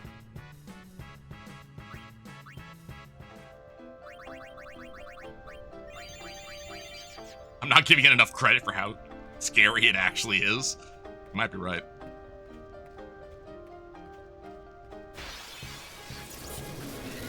The Thunder Plains is scary. Remember, we are very, very under-leveled in this run. There is not... I cannot adequately describe just how under-leveled we are through 90% of the run. So whenever an ambush like that happens, it's just holding our breath to see, do we get killed or not? You know, especially with larvae doing their thunder attacks. The lizard that was in that fight just now can petrify you. There's a lizard in an upcoming fight. Here's another ambush. Here we go. Let's see what happens. These thunders hit very, very hard. This guy can actually confuse you. Yep, confuse Tidus. So on Tidus' turn, I would not get to actually do anything. Tidus got unconfused by the lizard, thankfully. I'll be right back.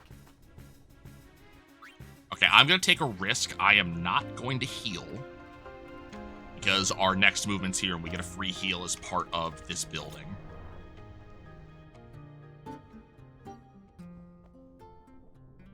Now to buy some items, we need some Phoenix Downs and we need some grenades. We're going to go advance the storyline. This is where that free heal comes in.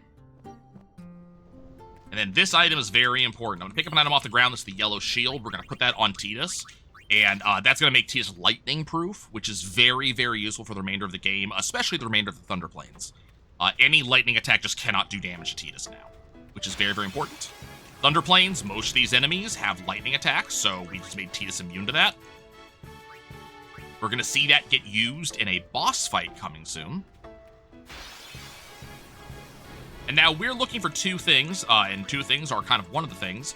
We are looking for two fights, and the fights have the Iron Giant in them, which is an enemy that does massive damage, but I can manipulate that damage to go where I want it to go. So we're looking for an Iron Giant fight. I need to steal something from an Iron Giant. I want it to do damage to Riku, to give Riku an overdrive. I'm also looking for an Iron Giant fight that has two viewers in it. It's this fight right here. This is exactly what I'm looking for. And I'm going to go ahead and pull Riku out, and we're going to toss a grenade. It's going to kill those viewers. That's going to give me some speed spheres to help me catch up from those. That's also going to hit Riku with a heavy attack, which means Riku is halfway into getting an overdrive. And hopefully we get one more Iron Giant fight. That is exactly what I'm looking for. In this one, we're going to steal. We're going to get that light curtain.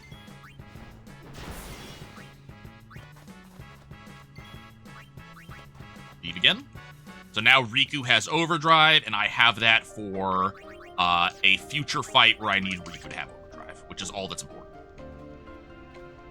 We also got our light curtain, and we got our speed spheres. So I got everything I wanted out of it. Now we just gradually make our way out of the ambush plains.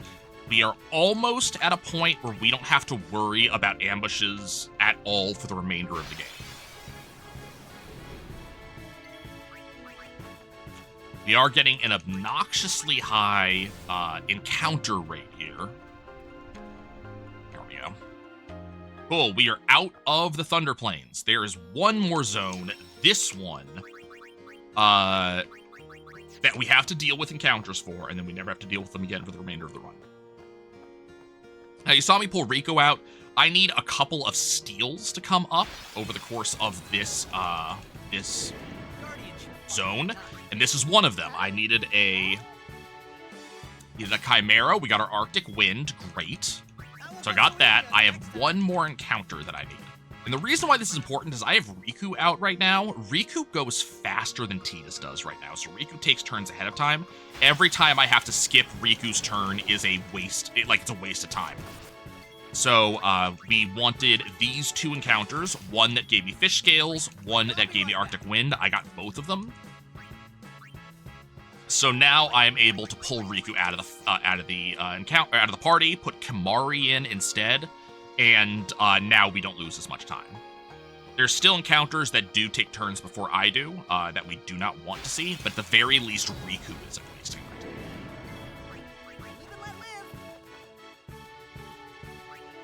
The other thing we did is we stole some items. We stole some fish scales, and we stole some Arctic Winds.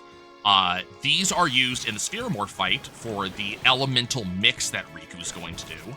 There are 4 different mixes that we can do based off of just what attack the Spheromorph does to us. The mix is going to be an HP sphere, and then it's going to be one of 4 elemental items, either a bomb core, a lightning marble, that Arctic Wind, or that fish scale. So we're just grabbing those because we don't know which of those 4 the Spheromorph is going to do. Yes, we could continue without them because, if you miss one, there's only a 25% chance of getting that particular element. There is also ways to force the Spheromorph to change element as necessary. But forcing the Spheromorph to change element is obviously a time loss. So we just don't want to deal with that. So we got our steals in.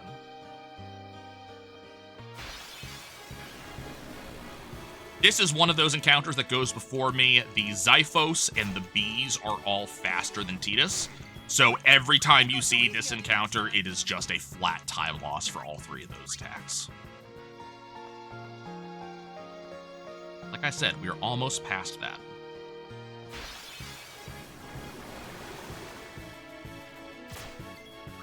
I'll be right back. This is the last screen of random encounters I don't control.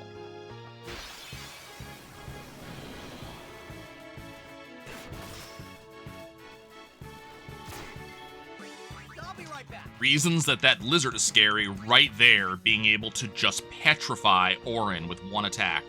Nothing I can do about it. We encounter these butterflies because while the butterfly minigame is up, no more encounters can happen.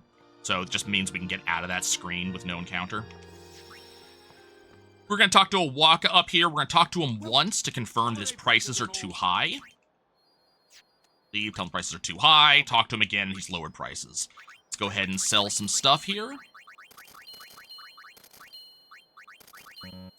And we're going to buy Sonic Steel and Shimmering Blade, 2 fantastic items. The Sonic Steel is important because it gives Tidus initiative, which means Tidus goes first no matter what. I'm using that a lot throughout the remainder of the game, but it means that in any given fight, even if it's an ambush, Tidus goes first, I can just run away. We're good. Okay, we're going to go straight into this fight here. Tidus is going to take his turns, that way he gets experience. He's going to switch to Yuna. Yuna's going to take her turn, so she gets experience. Boss is going to attack. Kimari is going to take his turn, so he gets experience. We're going to change over to Riku. Riku's going to use a grenade, and we're going to see what element the Spheromorph is right now. Spheromorph counters with thunder, so we need water. We're going to pull Lulu out. Lulu takes turns, so she gets experience. And we're going to do a mix of a HP sphere and a fish scale.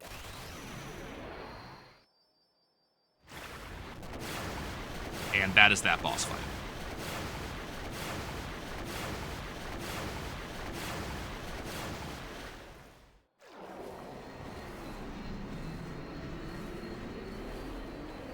Boss fight has a very, very long death animation, so it always feels like you're maybe doing well on the encounter, and then the death animation happens and you lose time.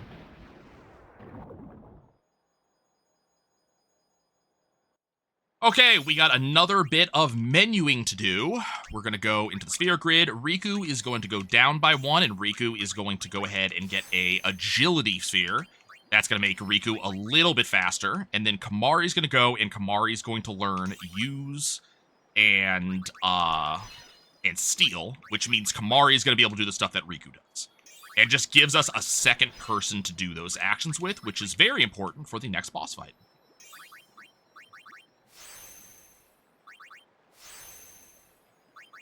And in my party, I need Kamari, Lulu, and Tidus. So Tidus now has that weapon equipped that I mentioned. He has that Sonic Steel, so you'll see probably one encounter prior to the next boss fight. But Tidus will go first, so we're just going to immediately flee that.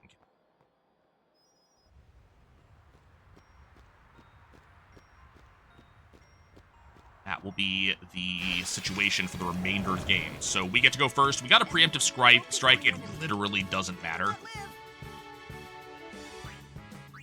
This would have gone first regardless. And in we go. And we're going directly into the crawler fight. Now, this fight's going to look very scary, but I can tell you right now, it is not scary at all. This one is literally 100% scripted. Everything is happening the way we want it to. Tidus is going to go first. We're going to swap him out for Riku. And Riku is going to use that lightning marble we picked up in Guado Salam to take out the Negator here. Got a high roll. Fantastic. So the Negator's dead. Riku is going to use another lightning marble on the boss, and the boss is going to immediately attack Riku. This is going to start filling Riku's overdrive for the next time we need it. So we're preparing in this boss fight for the next boss fight. Because Lulu is going next, Lulu's going to pick up Riku. This is the first time we're really seeing where turns do not always go in the same order every time. Sometimes Kamari goes before Lulu there. Kamari's going to throw a lightning marble. It's going to do the exact same thing it did to Riku. It's going to smack Kamari. Riku's going to go next. Riku is once again going to lightning marble. Riku is once again going to get smacked down. And oh no, we only have one party member left. But that's fine. Lulu's going to switch to Yuna, and Yuna's going to take an action and also get experience because of it, and use that Mega Phoenix that we picked up off the extractor. Everybody's back up. Yuna has one more turn because using items is fast. Yuna's going to switch to Tidus. Tidus is both going to do something so he gets experience, but he's also going to equip Brotherhood so he just happens to have it out for the next fight. And then we are going to mix Lightning Marble plus a level 2 Key Sphere to kill the Crawler. Like I said, this is all exactly the order we wanted it to happen. We wanted Riku to get her overdrive so she could kill this thing. We wanted people to take turns so they got experience. All of it is exactly going in the order we want it to. It just looks kind of scary. Next, we're going to go to a Tidus menu, and we're going to start leveling up Tidus. And Tidus just used a lock sphere, so Tidus is moving into someone else's sphere grid. We're in late game Waka sphere grid now. Getting some high damage, health, agility, things like that. We're also going to do something we're going to use much later on. We're going to go over here, and we're going to drop in a strength sphere. Not only is that strength sphere worth 4 strength, which is excellent, but also it's going to be something that we're going to use with Yuna later on. This is going to keep leveling up. This is going to make him kind of a boss for the remainder of the run.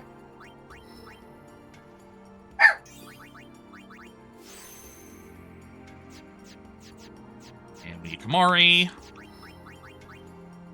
And Kamari is going to act as a decoy for me in future areas of the run. So we're just going to give Kamari a little bit more health, a little bit more agility so he takes more turns. That is it.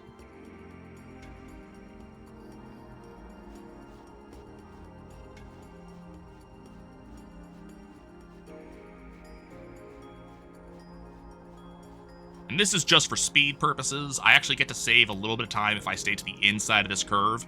Because of the whole thing with Tidus and how he doesn't always move the way you expect him to, he's got a little bit of tank control stuff going on, I'm actually moving him based off of the map in the upper left-hand corner. I'm not paying any attention to what Tidus is actually doing.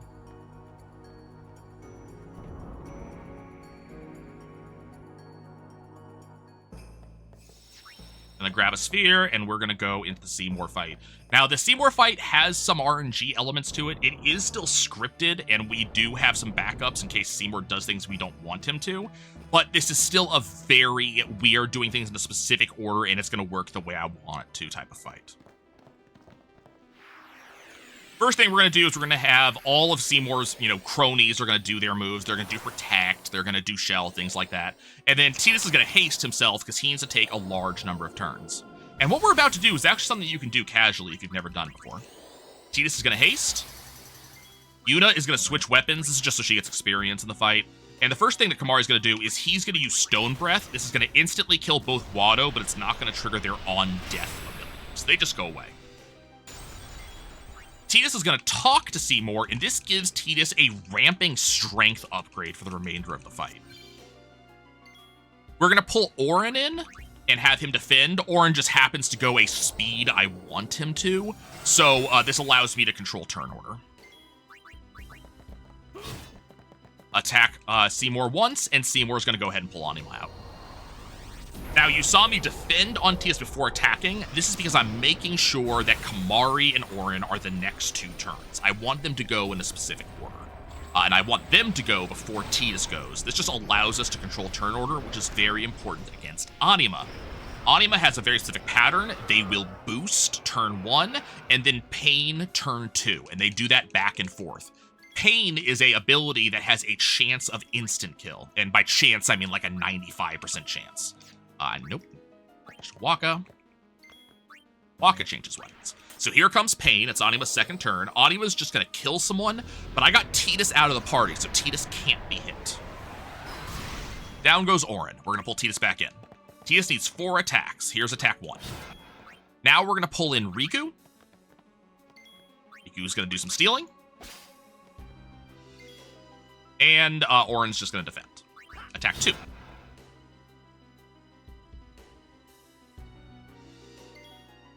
Steal again. Excellent. Attack 3. Auron defends. Attack 4. Okay, Anima's dead. Great. Now we're going straight into the end here. Now this is where things get a little bit weird because Auron is not supposed to be alive right now. We're not supposed to have him here, but Kimahri didn't die. Oh, well, I did that slightly wrong. Please hit Riku. Okay, everything worked exactly the way it was supposed to. It was a little bit weird that Auron was alive there. Normally, that character would be dead at that point. But, it's not that big of a deal. Tidus is going to level up. As long as Riku got hit by the lightning and gained overdrive again, that is all that matters.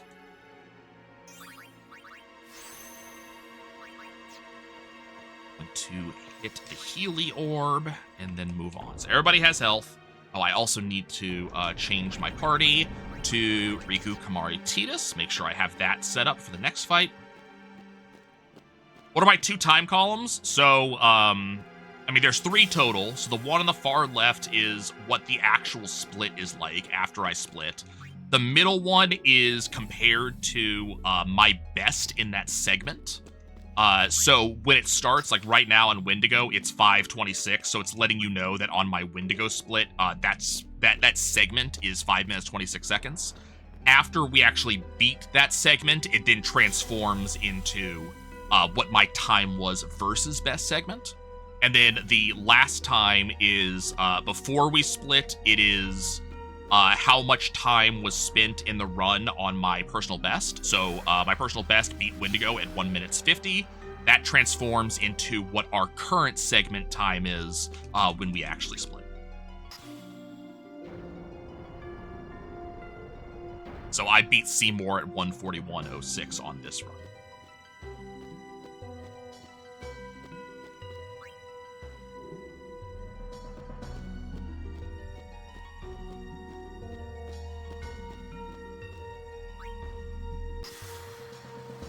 I could just remove the personal best segments. Yeah, I like comparing against PB because I like to know where I actually am.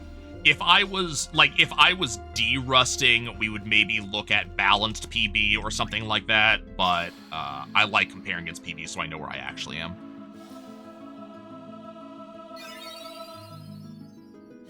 Okay, the little flashing white thing there. We do not touch that pad because that resets this entire puzzle and have to do it again, and that's a great way to lose 2 minutes. I'm not going to go touch that. What we are going to do is we're going to go into the next section, which is the run away from the Guado. What you might not be aware of is that you can actually skip all of these Guado fights. You do not have to actually encounter any of these Guado. It is a bit tight to do it, so we're going to hope that I get it, but we want to hug this right wall here. And again, I am using the mini-map in the upper left-hand corner. I'm not actually looking at the rest of the game, and I am just making sure I am hugging this inner wall as tightly as possible.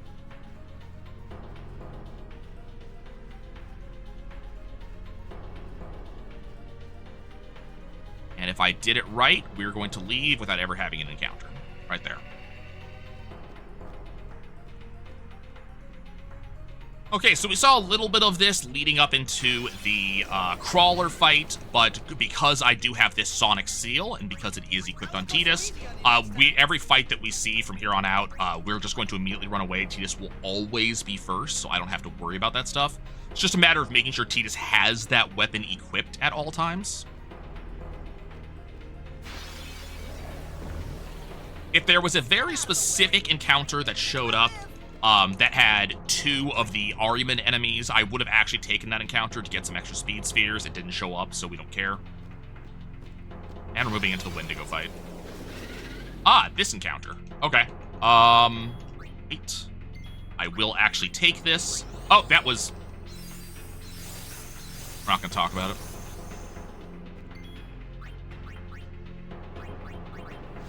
Silence Grenade does enough damage to overkill both those guys, or all 3 of those guys, so it just gets me out of the fight. I lost a little bit of time on that shear, but that's going to get me some speed spheres. That should get me to where I need to be on speed spheres for the remainder of the game.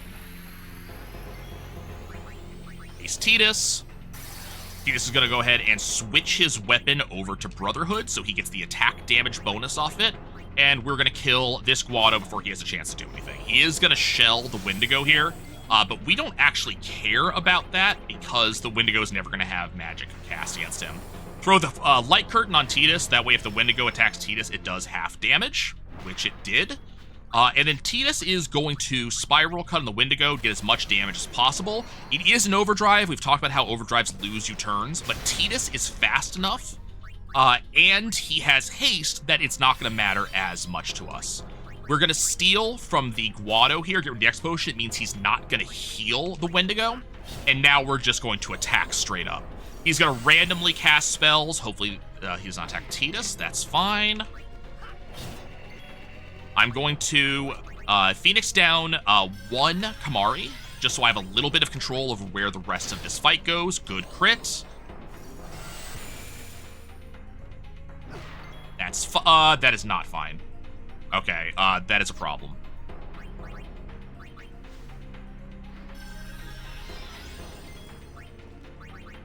Well, Lulu, because she's dodgy. Please do not attack Tidus. Okay, that's cool. Wendigo's dead. Tidus is alive. We're going to switch to Yuna. Defend. Attack. Okay, we lost a little bit of time there because Tidus went down at that very last second, but we almost lost nothing whatsoever. That ended up working out. Little bit scary, but it ended up working. We just don't have control over how the Wendigo attacks, so things are a little bit random in that fight. Okay, going into Beaconell Desert, we are first going to have a fight against a zoo. This fight, we're not going to try to win the fight. All we're doing here is we're getting our 2 party members back, and we're switching Tidus back to his Sonic Steel weapon. Presumably, the reason we care about attacking right there is that Auron won't show up until a certain amount of damage is dealt. Switch back to Sonic Steel. Defend until Lulu shows up. Right now. Yep, there's Lulu. And then we're going to run away from the fight. Now, I do have some fights that I am looking for in this section. We are specifically looking for fights with sand dogs. I need to steal some stuff from them. I don't have to steal a lot because we got lucky with our Petrify grenade drops from Anima back there. But I do need some, I need some of their steals, which are sleeping powders. I need at least 2. I would like at least 4. I'll be right back.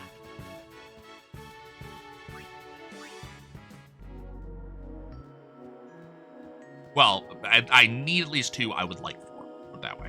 I don't need any more than 4. Live and let live. The last time we came through the desert, we had bad luck. We saw 0 sand dogs throughout the entire run through.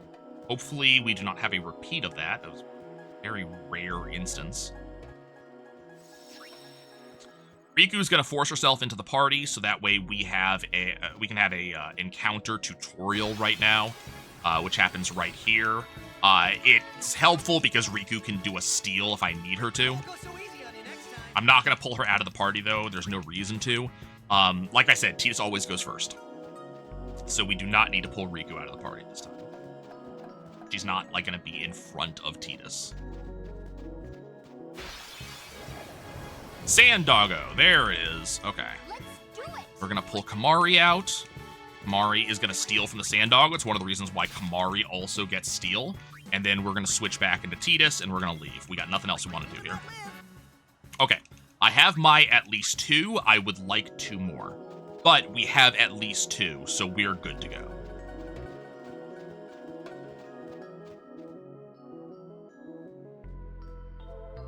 Okay, so we are set up for the next section of the game. Open for just, like I said, 1 more Sand Doggo. We are not doing anything against a Cactar.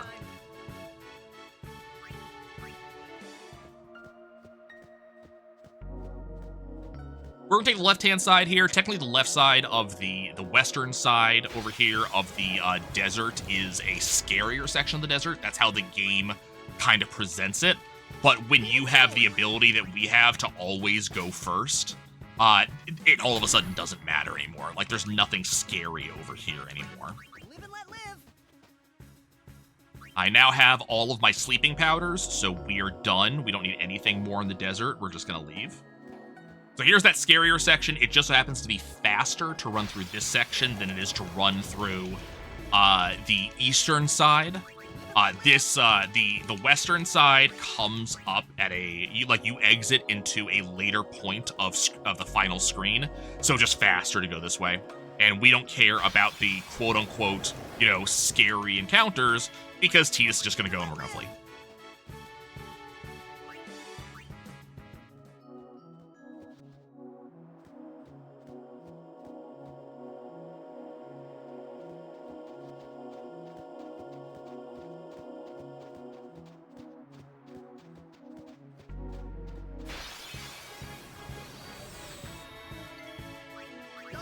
Now, we're about to have some fun. We're going to do something that I'm reasonably certain, like, a lot of casual players haven't done. So most casual players are going to try to get this chest right here, and they're going to fight this Sandragora.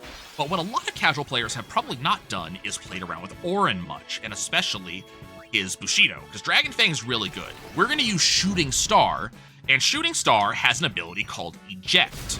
If it works, if you do it correctly, and if the enemy isn't immune to it, pew! They are literally out of the fight. Just instant kill, instant win, and you move on.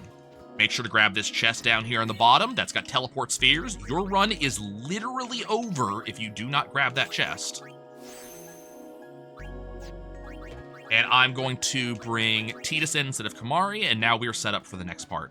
We're going to do our second and final skip here.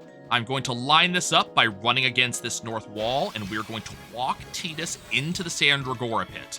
And if Riku decides to be a good girl, she is going to push us through the Sandragora pit, and we will not encounter it. So right here, Riku's going to push me, and Riku pushed me all the way through. Sandragora, goodbye.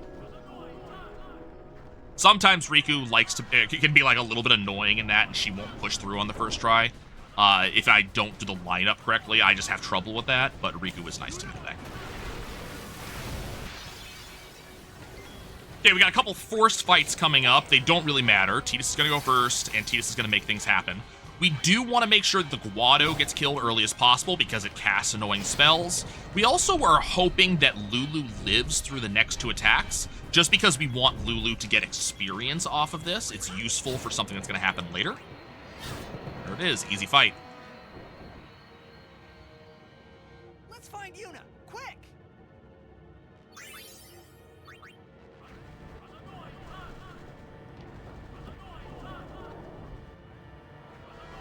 So we're going to have another force encounter. This time, we're going to let Kimahri take care of it. Kimahri hasn't done much. Let's let him have some fun.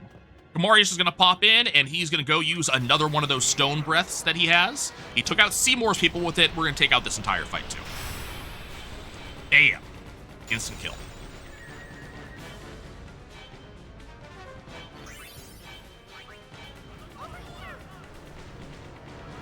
Watch for the camera flip here, because it can cause some problems. After the camera flip happens, we're going to pull Kimahri out, put Tidus back in. Once again, just making sure Tidus can go first.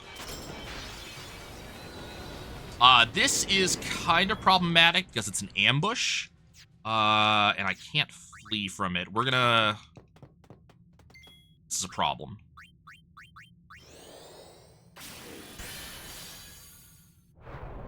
And, of course, it immediately aqua breaths.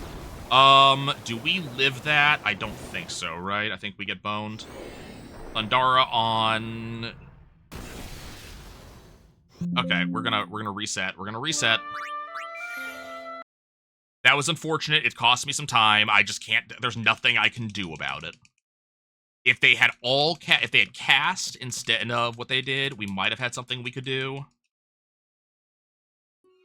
That's okay. I'm gonna lose a little bit of time. Where does it place me? Okay, we're on the second encounter, so we lost some time. That sucks.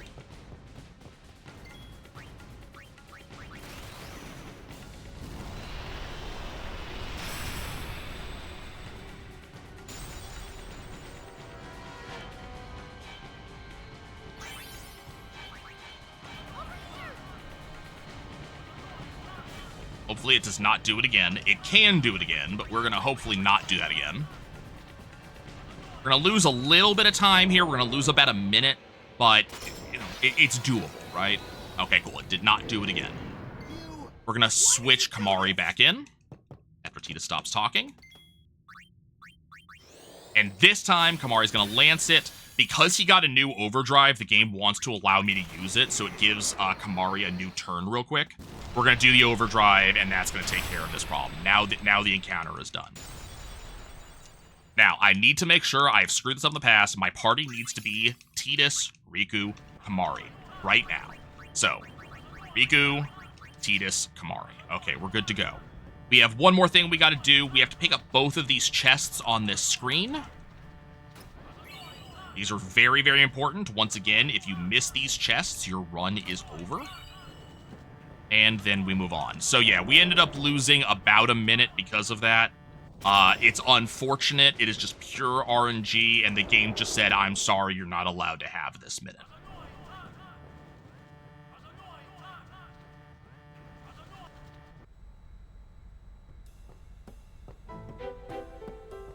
Thankfully, there's only a few times where that can happen throughout the course of the run, and that might be one of the last ones, too.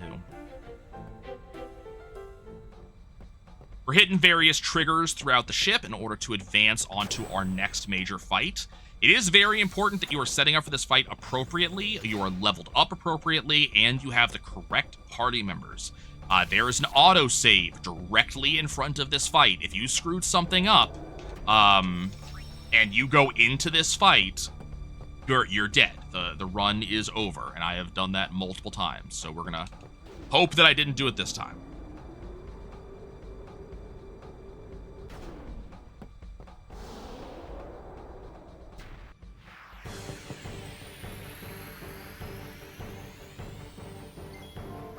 Tidus is gonna haste himself.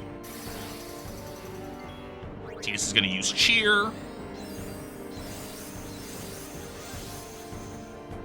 We're gonna mix, and we're gonna do a map and a luck sphere. That's gonna make everything crit. And now we're taking specific turns. Tidus is going to attack once. Here comes an auto attack. That's not against Tidus. That's great. Tidus is going to attack a second time. Tidus is now going to cheer again.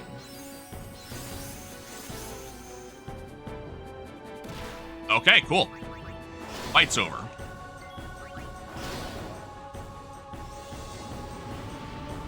We realistically would have maybe liked one of them to survive and take a turn because they could have stole a water gem from Evray.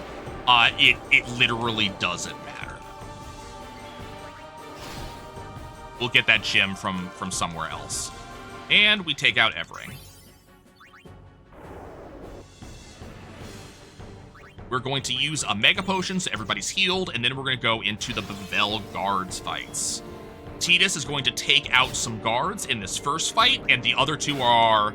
they're supposed to do nothing, but I didn't realize that Riku was going next. Whoops. Usually, Tidus takes 2 turns in a row. It doesn't matter. We lost, like, a quarter of a second. It's fine.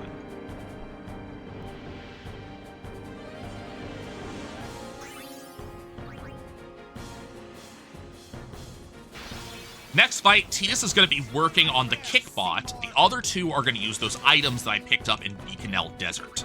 So here comes the first thing. It's the sleeping powder. It's going to put the 2 flamethrower guys to sleep. They do buttloads of damage, so we need to make sure that they can't do anything. We're also going to use one of those silence grenades. Just it does damage. And we're going to take them out. So they never get a chance to do any damage. Not only do they do a lot of damage, it would instantly take out Riku. It would do most of Kamari's health, most of Tidus' health. But it's also a very slow animation. So having them be asleep is just nice because it means we don't see that animation at all.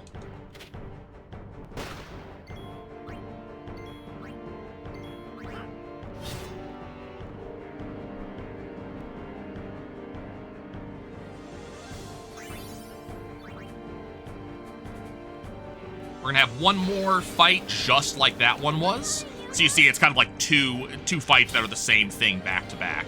So here comes the sleeping powder. He's going to attack. Those guys skip their turns. Kamari is gonna take them out.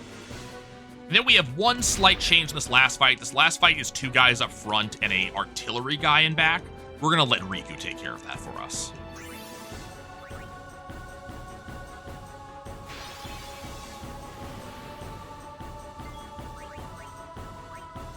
He's going to haste Riku.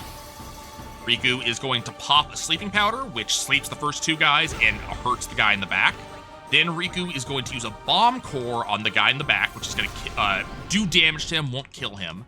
But we have enough time for one more turn to do one more sleeping powder, and all 3 of them go down.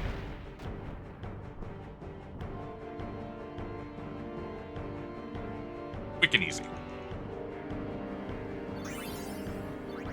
And now we go into Bevel Trials.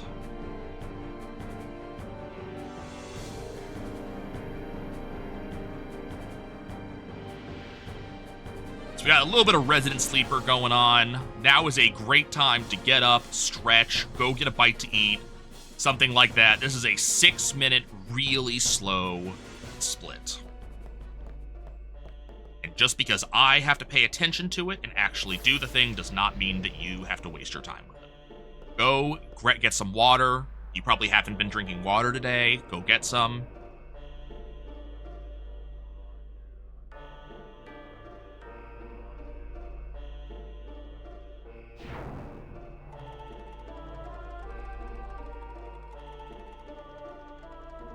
Do not accidentally go right here.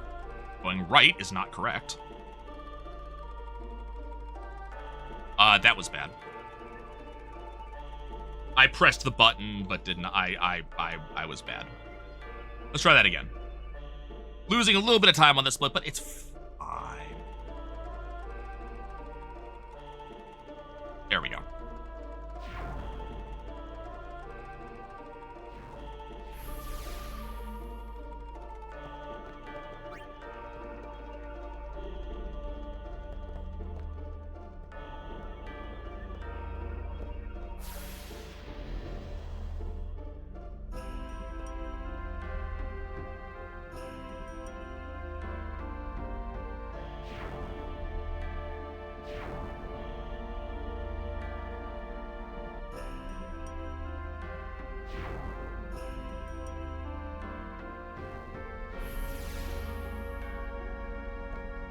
Like I said, 6 minutes of basically nothing. If this was in the middle of a, an event, this is when I would be saying to them, hey, please do a lot of donations.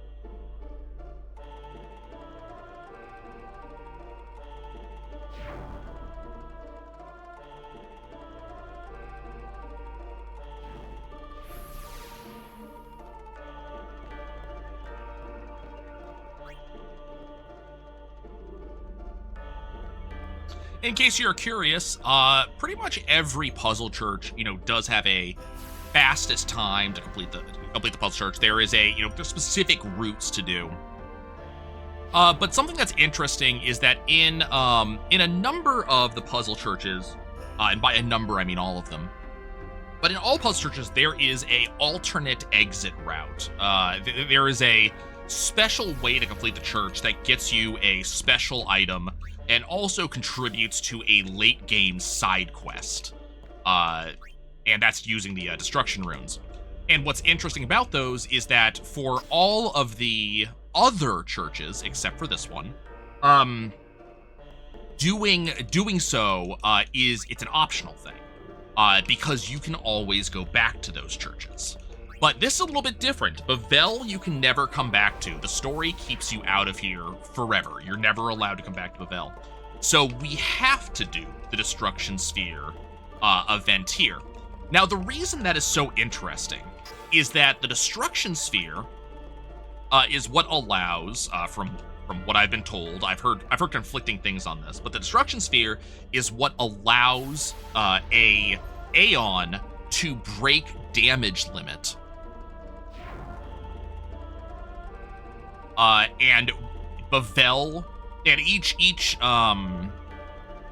puzzle church is based on a specific, or each Aeon has a specific, puzzle church that it's focused on. Besaid is where you get Veil Force, so Besaid's puzzle is what would unlock Veil Force's damage limit. It just so happens that we are about to get one of the most powerful Aeons, and he's going to have his damage limit broken as soon as we get him, because we are forced to get this particular Destruction Sphere. So in case you were curious, why I was going out of my way to get to Destruction Spheres, because you are familiar with that side quest and you don't remember this part. And then also, if you're curious why we don't do the other puzzle churches, that's the big reason, is that you do it to break damage limit. We don't need that we don't need that for the other Aeons. And also, it's for other churches, it is a longer thing. It's usually like you're doing something out of the ordinary. Specifically for Macalania, you actually have to complete that puzzle, that trial, twice. And as you can imagine, that is a huge waste of time. So that's the reason why we don't do that.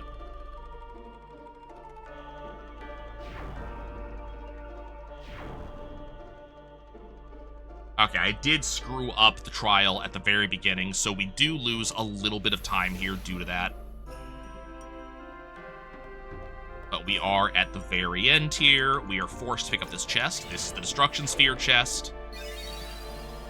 You saw that little animation, and we move on. Ahamu!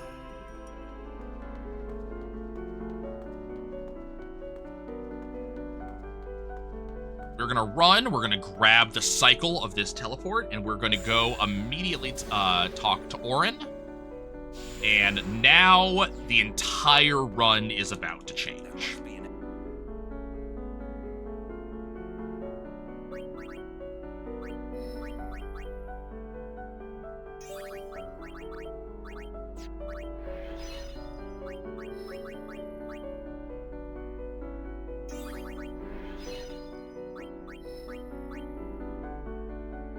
So Orin is going to pick up this Manosphere up here. We're going to switch over to Yuna. Yuna is going to start getting a lot of stats. And the reason why is that Yuna's summons are based off of her stats. And the more stats she have, the more stats the summons do, so the more damage they do. So we're gonna get as many stats as we possibly can.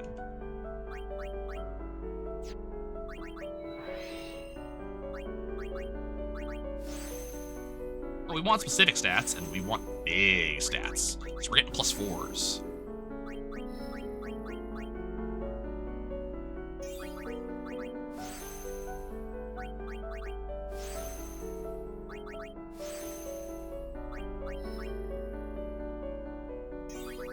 Defense +3, power +4. We're in Orin's area right now, so we are actually sorry, we're in where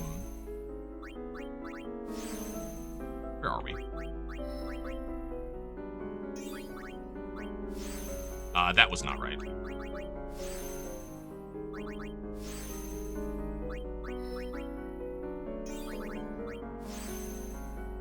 I forget where we are. We're in a place.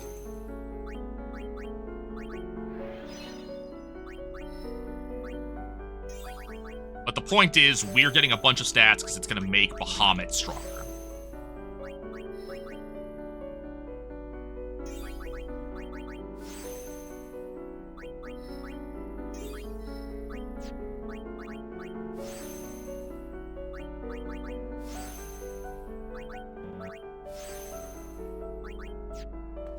Okay, so that's that entire sphere grid done. Now we're going to move on. It's an ambush. Of course it is. Wonderful.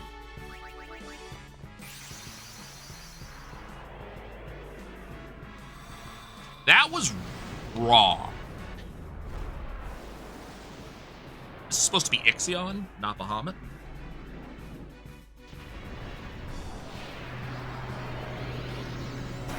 We have to watch this the first time anyways, so it's not a big deal. Gotta remember to plot Ixion for the next one.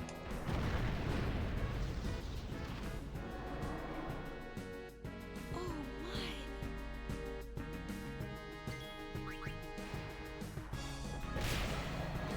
And you can see Bahamut is already doing more than 9,999 damage. Okay, hopefully we do not get another ambush. Yuna is supposed to be pretty fast at this point. Like, Yuna is reasonably quick.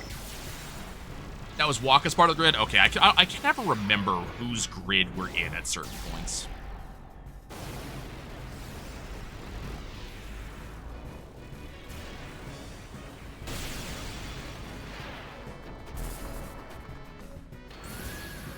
Okay, so these long animations, it does probably look like we are wasting time because I had to watch both long animations. I was gonna have to watch both of those animations anyways, so we did not actually lose any time just now. We might have lost a little bit of time on, like, the fact that Bahamut's attack animation is slower than Ixion's, but that's about it.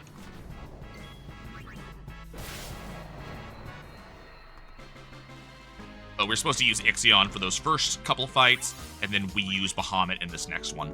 Now, I do need to keep track of how many larvae we fought. We fought 3, because I need Yuna to have a certain amount of experience going into certain sections of the remainder of the run. So I need to have 4 full fights for Yuna going into the Seymour Natus fight.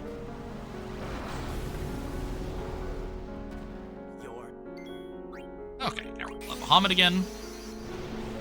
See, now this time, Bahamut's animation's faster because I've already seen his full animation.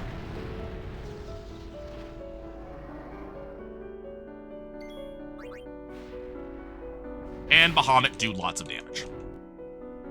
And that is the reason why we are using Bahamut. Bahamut does gigantic levels of damage, significantly more damage than we can do in just about any other way. So we'll be using Bahamut pretty consistently for the remainder of the run.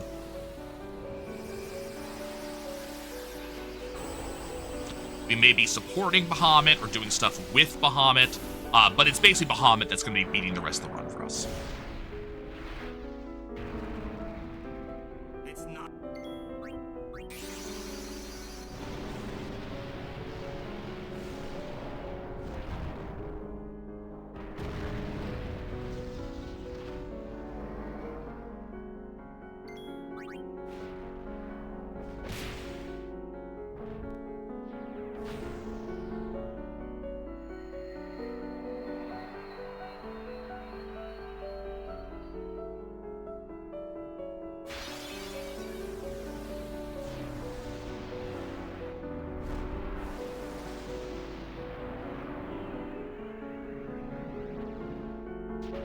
Now, I'm assuming, due to all of the extra stuff I've done, we do not need any more spheres for the remainder of the run.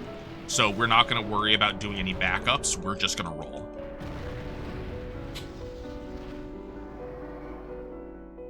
I cannot. And because I already pulled out Ixion in a previous fight against a larva, Ixion's animation has already been used, so we get the shorter Ixion animation here. So all we got to do is a couple of attacks. Ooh, good crit. Lost a little bit of time here, but that's fine.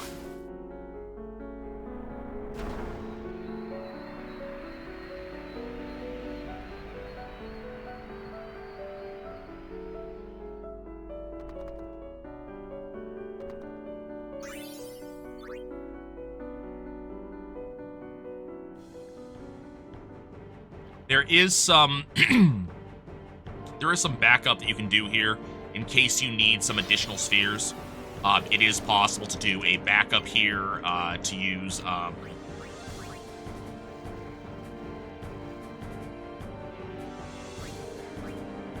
to get some more like speed spheres or strength spheres. You would use distillers against our next boss, or Mourn. I don't think we need any, so we're just going to keep rolling.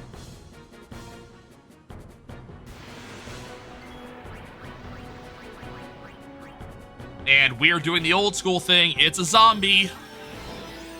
Throw Phoenix Downs at it.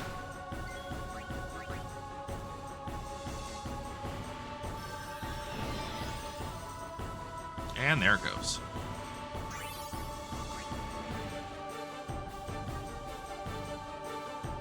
Well, that was an easy fight. Bahamut go into low HP stance if killed from outside it. Curious.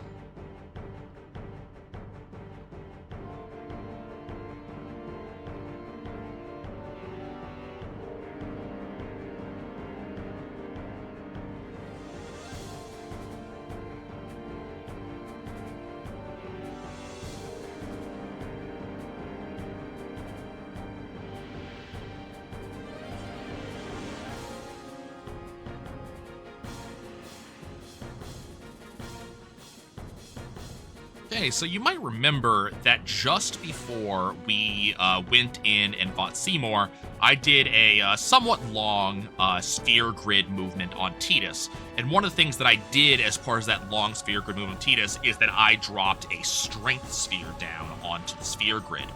Now is when that's going to come into play.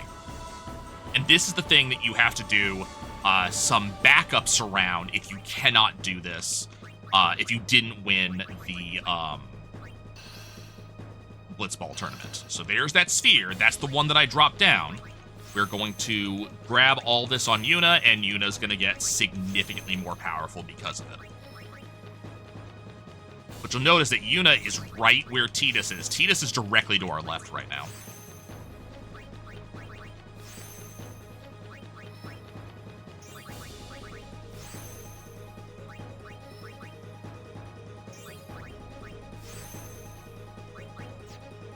Okay, our party's exactly what it needs to be. Now, we do still need a little bit of experience on Yuna, So we're going to attack this thing right here. Tidus takes an attack. Yuna takes an attack. We have now had our attacks, and now we're going to flee. That's all we needed. We just needed to do one. I need a total of 4 fights, and that was one. And that was just the 4th one. Now we're just going to leave.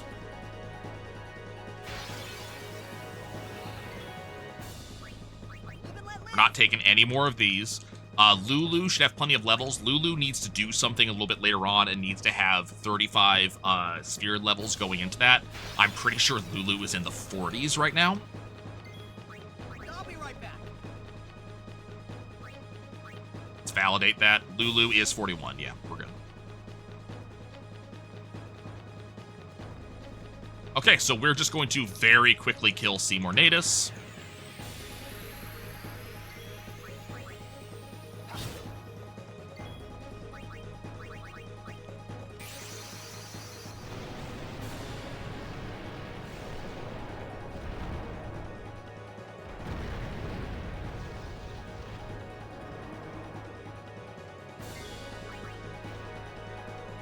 And the fight's over.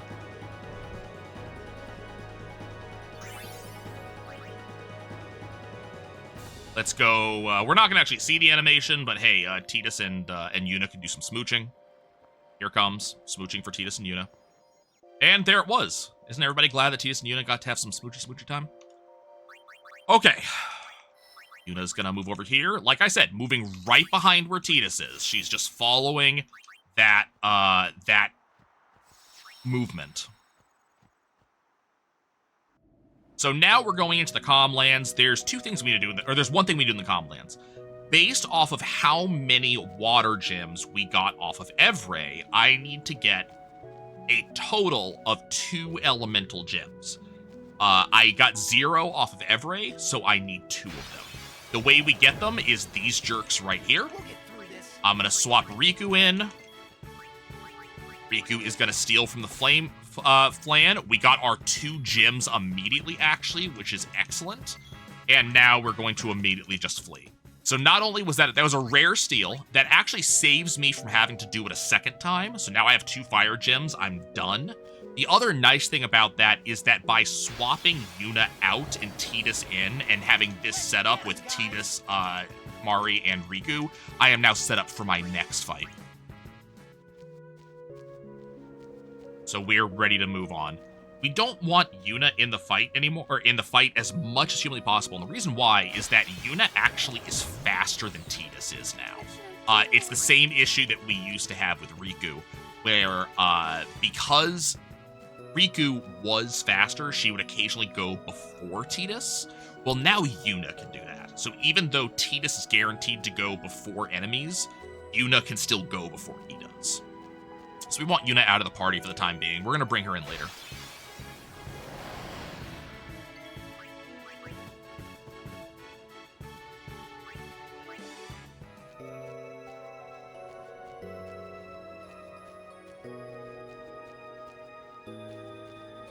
And we're coming up on a major decision point in the game. And, you know, I say decision point, and usually when we talk about video games, when you say the words decision point, what we're talking about is an actual decision on the part of the player. Something the player decides will change the way the course of the game goes. We've had a couple of those, actually, believe it or not, throughout the run. There's at least 2 of them where we've actually done something. Those are used in the non-CSR runs to manipulate what cutscenes we get. But we're coming to a decision point. The decision's going to be made by the game, and it's going to decide one of 3 drop types that we're going to get from the Biron and Yankee fight coming up. Either we're going to get 4 return spheres, 2 return spheres, and 2 friend spheres, or 4 friend spheres. And which one we get is going to decide how I menu, and it's also going to decide how certain fights happen from here on out. What we would really love to see is 4 friend spheres. That's the fastest. But even 2 and 2 is faster than 4 return spheres. We go forwards and win no matter what, but there is a chance that we can save some time.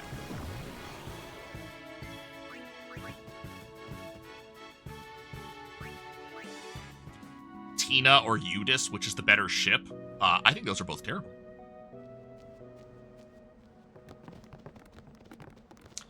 So Bahamut is going to be the big bad boss always. Like, that's just how this is going to go from here on out. Is there a fight? Bahamut doesn't. And I'm about to show you why. This is Defender X. Defender X is kind of a beefy fight normally. You kind of want to build up for this guy in, like, casual gameplay. Especially coming out of the comm lands, you probably did a little bit of grinding in there. This is Bahamut. Now, keep in mind, that was a crit. Normally, that is a 2-hit encounter. But that is a 2-hit encounter on an encounter that you probably did some grinding for in a casual play. CSR any percent is not allowed to have no encounter armor. So for those of you who are familiar with, sorry, not any percent, true RNG is not allowed to have no encounter armor. So those of you who are familiar with any percent, either with CSR or for, normal gameplay with cutscenes, you're kind of familiar with going down into that cave back there looking to get no encounter armor. We're not allowed to do it. It's actually against the rules. Even if you somehow happen to get no encounter armor from a random location, you're still not allowed to use it. But there's no reason for us to go down there at all. So here's Speedrun Yankee. This is a solo fight with Kamari. The really fun part about this fight is that the fight is scaled to how strong Kamari is. So because Kamari is really weak right now, it means that these guys are very, very weak right now.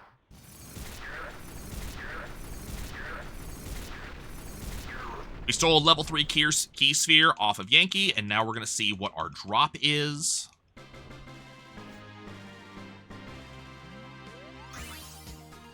Four return spheres, which is the typical. Like, that's not bad. That's normal. We're going to go up here. We are going to pop our level 2 key sphere. And then we are going to go all the way down here.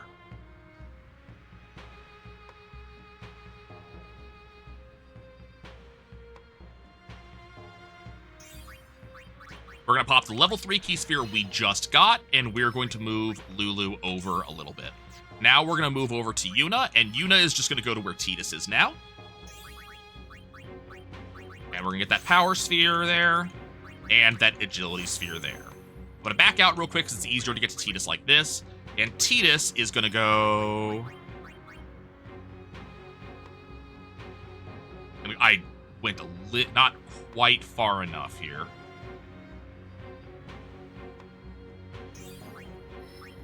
Tidus is going to go here and pick up Armor Break. And what we're also going to do, which I'll do in just a second, I had to scroll down on my notes here. We're going to go ahead and do a customized Shimmering Blade. We're going to add First Strike to it, and then Staff, we're going to add First Strike to it. These are the weapons that, let's see, formation is Tidus, Kamari, Waka. These are the weapons that Auron and Yuna are currently wearing. It gives them both First Strike, which is the same thing that Tidus has. So what this means for us is that over the course of the remainder of the game... Oh, I need... Riku in, because I think Riku needs an overdrive. Over the course of the next rest of the game, as... Double checking. No, Riku does not need it. Okay, cool. Walk it back in. Whenever Tidus, Yuna, and Auron are in the party, they will get the first 3 turns. And we're going to, once again, use that to manipulate turn order. But we're also making sure my opponents, the other things that we're fighting, be it Seymour coming up or whatever the case may be, have less turns compared to us. The only way to go is forward.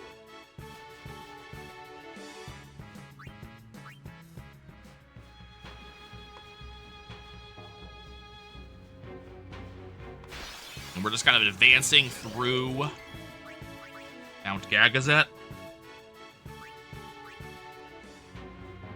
Lots and lots of encounters here. Remember, we do not have to fight these encounters, which is the good news. We do have the ability to run from all of them. We still are, effectively losing time for every one of these encounters we find, though. So we're kind of hoping that we find less of them.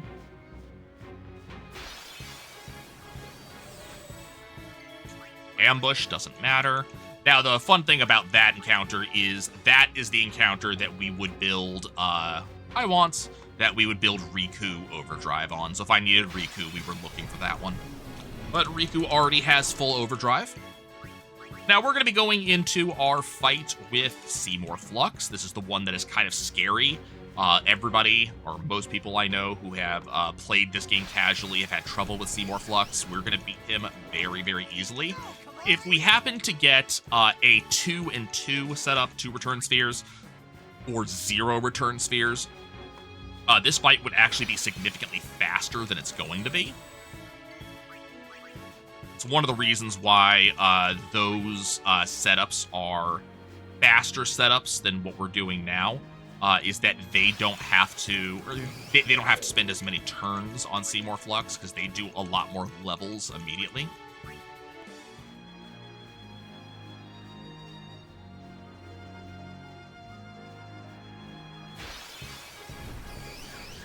Almost there.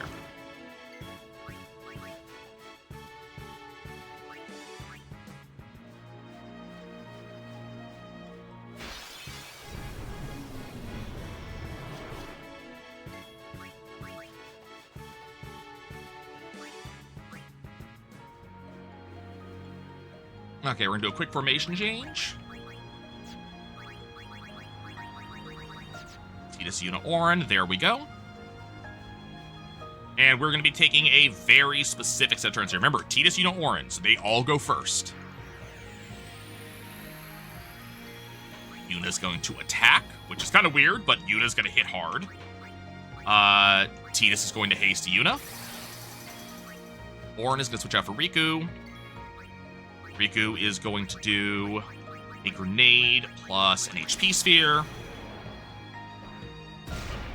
That's called a Chaos Grenade. It does a number of things, but Armor Break is one of the main things it does. And then we're going to summon Bahamut.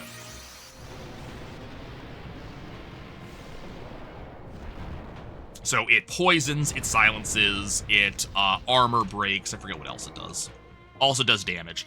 Bahamut's going to come in. Bahamut's going to do a big amount of damage off a hit. That was a crit, which saved us some turns. And also, of course, gave us the overkill.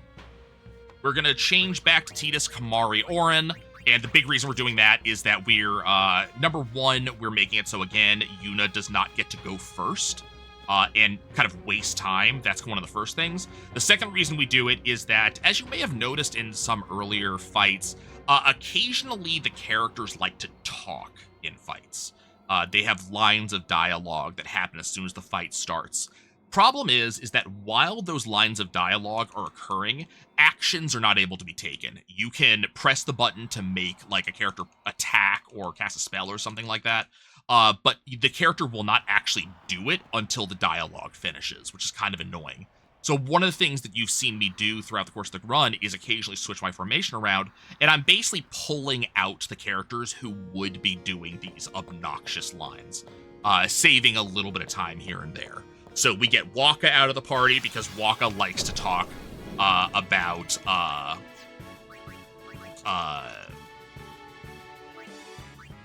what you call them.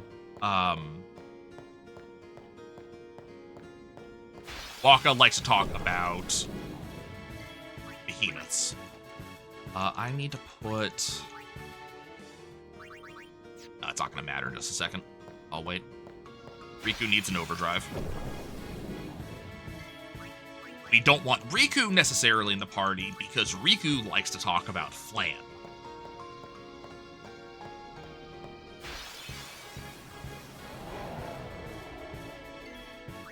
Here's the behemoth. I'm gonna pull Riku out. The other two are gonna try to run away. Of course, they are not gonna get out. We don't want the behemoth to. God damn it! We don't want the behemoth to attack them. We want the behemoth to attack Riku. Get out. Okay. He attacks Riku. Riku now has overdrive. I'm just going to keep running because the party is forced to shift right here. So now Tidus is back in alongside Waka and Riku.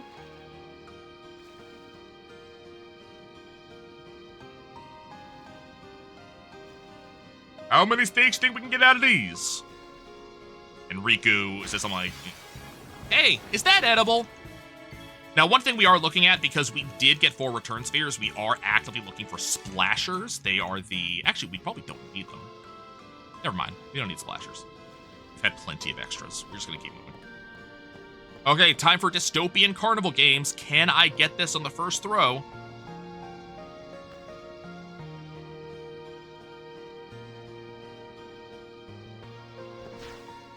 Yeah! There is a visual tell for that. If you know the visual tell, it is very likely that you're going to get that on the first throw.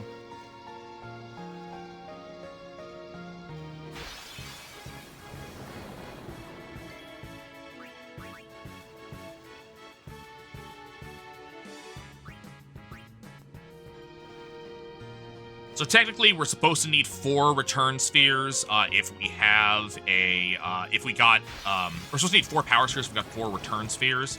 We got so many power spheres early in the run off of those Sahagin that I'm pretty sure we're good to go. If we get another set of splashers, I might take 1 set of splashers out. But apart from that, we're just gonna move on.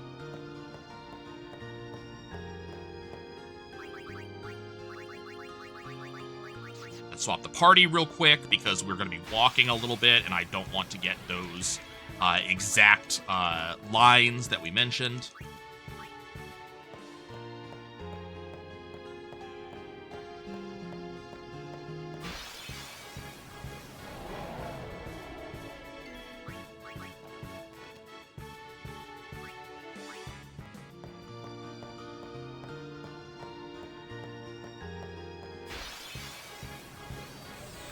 Very high encounter area.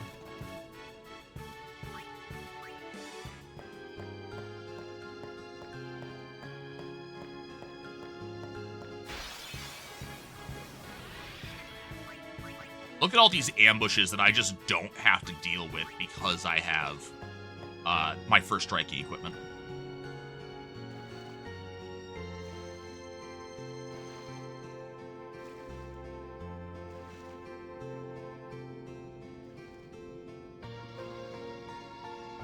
This is very true. Endgame is kind of tough on a casual level.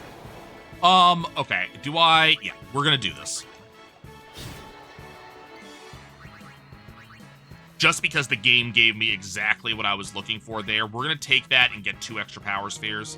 I don't think we need them, but I'm gonna do it just in case. I'd rather lose a few seconds than have a problem in endgame when I can't fix it anymore.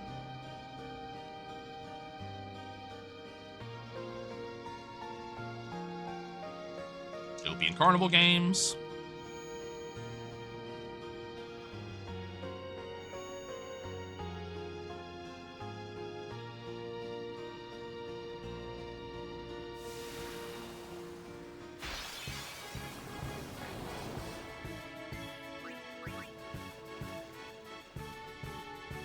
Okay, we are no longer going to be doing any more splashers.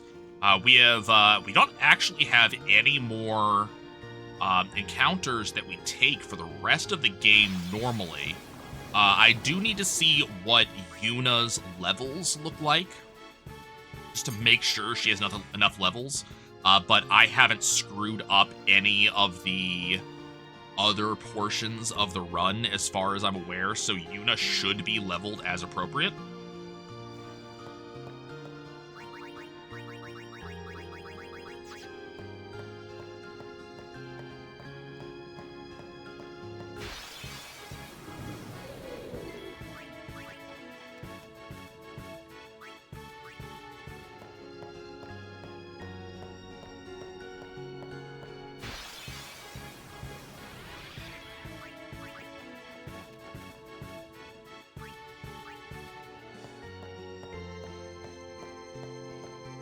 We're going to change to Tidus, Yuna, Waka towards the end of this.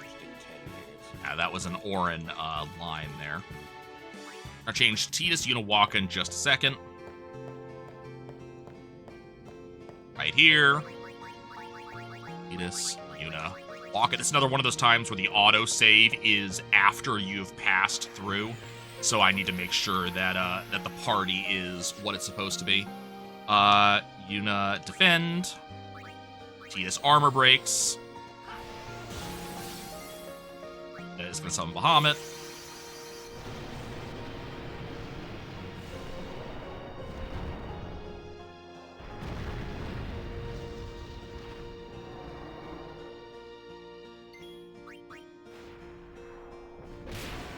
Lost a little bit of time in there due to encounters, but that happens.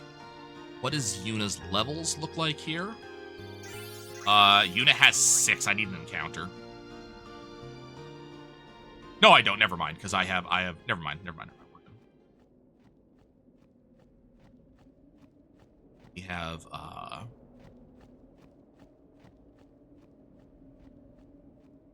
with the other guy. Should be good. Okay, so we're going to be changing formation to Tidus, Orin, Kamari in a minute.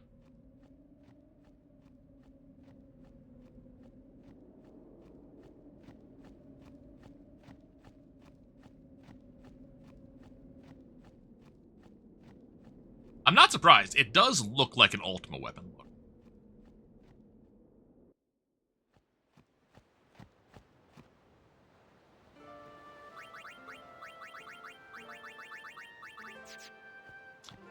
Change over to Tidus, Orin, Kamari. We're not going to bother healing because there's no reason to heal at this point. We are not taking encounters. It is a little scary going into this, saying I'm not taking any encounters when I know that Yuna needs 2 more sphere levels. But we are going to be getting another boss fight in just a minute. Well, I say in just a minute. It's more like 9 minutes from now. But we're getting another boss fight coming up. And,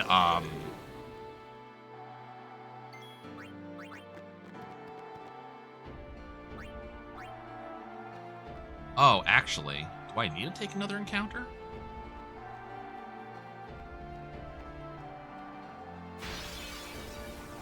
Oh, actually, you know what? I think I do need to take another encounter because I need those levels in just a, never mind. I need to take a Defender Z.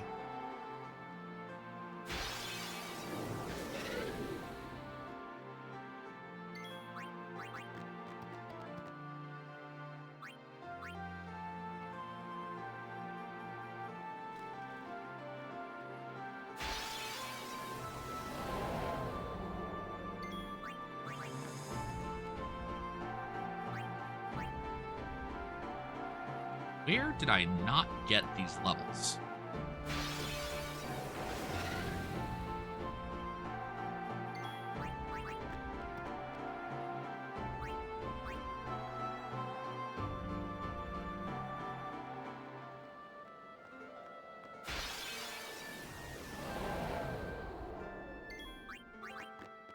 Okay, so for safety's sake, I'm taking 1 more encounter this next zone.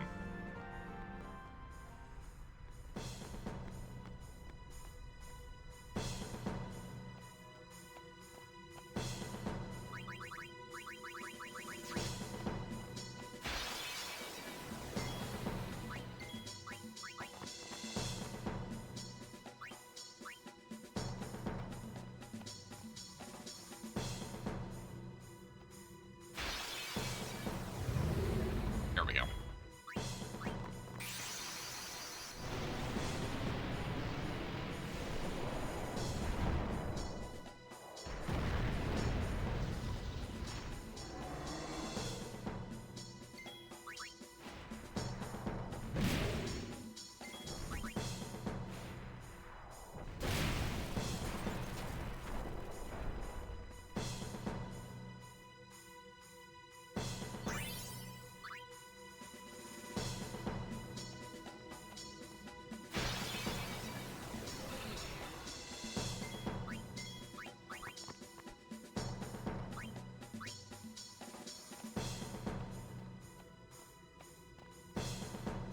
Need to grab a friend sphere from up here because we had 4 returns. This is the problem with having Yuna in the party right now, but it's just not worth swapping her out at the moment. I have to skip her turn in every encounter.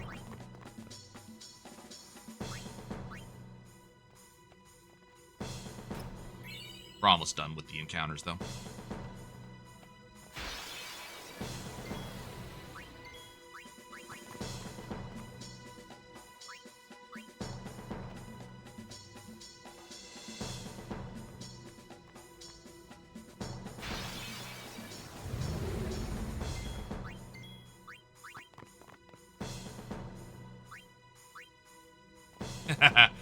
Are you sure you're almost done? Wouldn't you prefer to have just one more?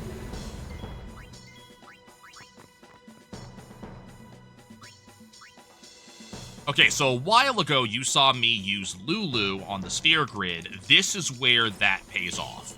We're gonna grab that luck sphere, we're gonna go to Yuna. Yuna is going to take that friend sphere I just got, and we're gonna go down to Lulu. Oh, and I screwed this up. Lulu is supposed to be one more to the right. Hopefully this is not going to cause a problem. Strength sphere, and now we're going to go up to, here.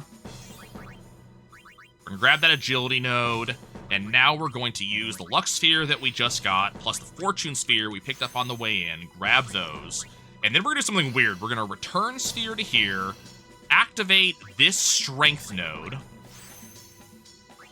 Now we're going to return sphere again. To activate that agility node. So those return spheres allowed us to do some teleporting and save some sphere levels.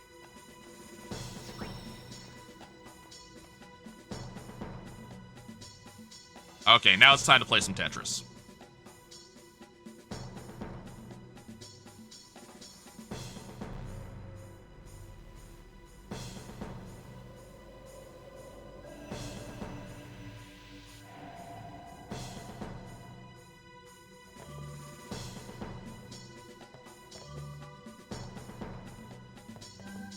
It's just a little bit of focus time, so I'm not be talking quite as much here.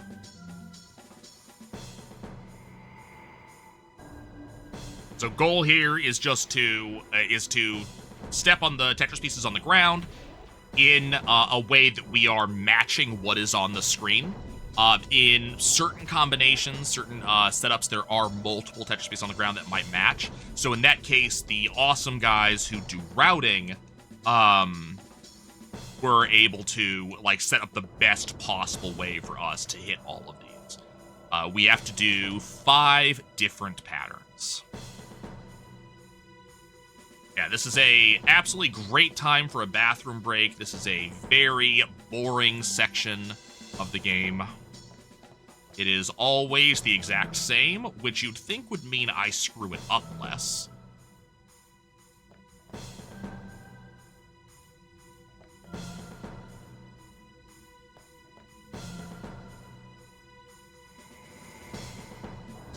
So after the second one we do, we're going to go grab that Kilika sphere on the left-hand side, and we are going to move that, because we have to remove these 2 spheres eventually. The Kilika sphere is actually going to turn the lights off in here, which makes it a little bit hard to see what you're doing. Technically, the way you know what one of these little lights on the floor matches what shape is that you can either step on it in order to figure it out, or alternatively, if you actually look on the floor, there's slightly lighter tiles around the lit tile that show you what shape that you're making, or that you're stepping on. It's a little bit harder to see when the lights are off, but still doable.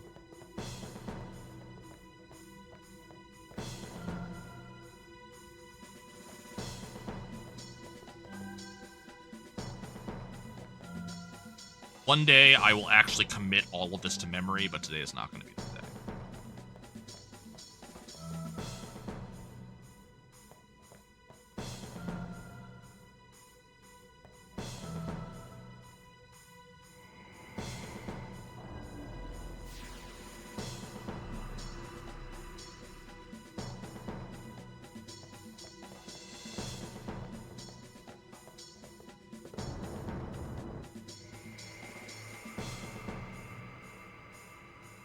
For those paying attention, the shapes that we are making are the sigils for all of the all of the major puzzle churches we have been to so far.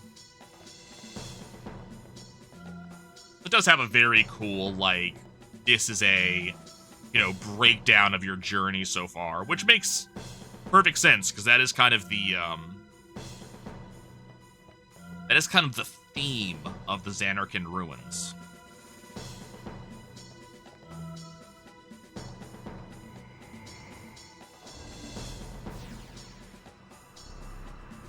Almost done.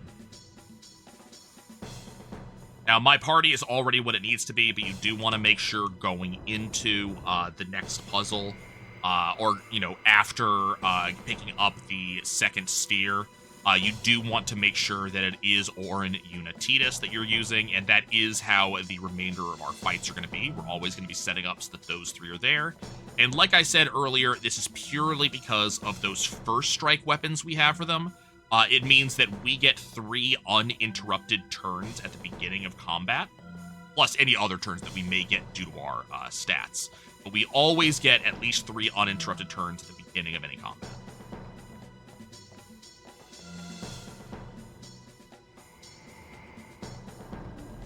Glancing at my notes, so I'm messing up my mood slightly. Okay, the last sigil is just taking this Besaid Sphere. You have to wait until you've done all the other ones, because this actually turns off the screen. You come in here, there's an animation. Oh no, something happened! And then we run directly into the Spectral Keeper fight.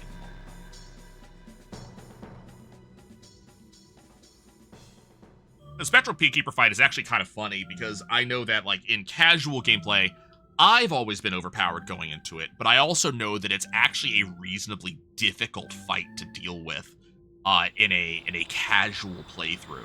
So it cracks me up just how fast we take it out.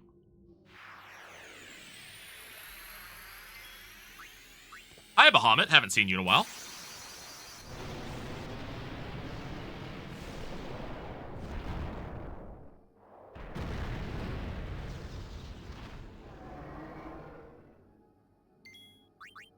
We attack once, it's going to get 2 attacks in, and this is where we find out very quickly if you have done your menuing correctly, because if your stats aren't good enough, especially your agility, you are not killing the Spectral Keeper. It's going to take turns before you get turns. And it takes Bahamut down in about 2 attacks. I got lucky that I dodged one of those. But, like, it actually hit me with both attacks. I only have, I think it's like 200 HP extra. So you don't get 3 attacks on this.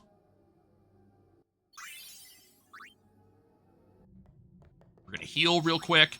And then we're going to go ahead and move to Yuna. I've got to do a little bit more work with Yuna. We're going to go ahead and go to Fire. And we are going to move we are going to now return Sphere to that Fire Sphere. Move to left, 1, 2, 3. We're going to grab this agility.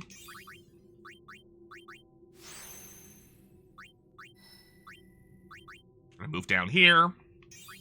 And we're going to grab this MP. And this strength. Touch that states for one more time. And then we're going to move on to the Yunalesca fight. Yunalesca, definitely a hard fight casually. I know I had a hard time fighting it casually. But thankfully, this is a very easy fight for us. If I can have someone exclamation point now in the chat.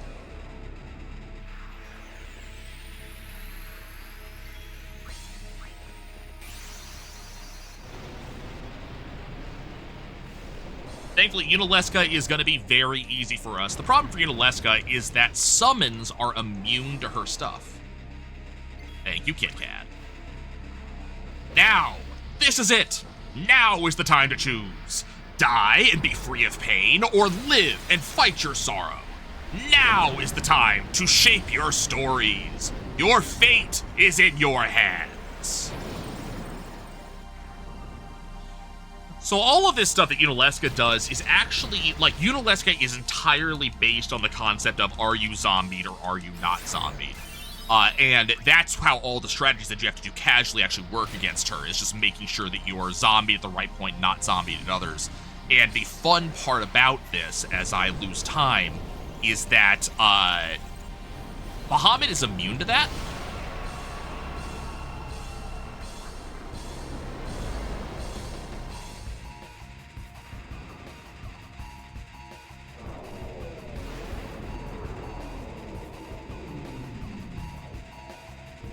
Bahamut is also immune to death?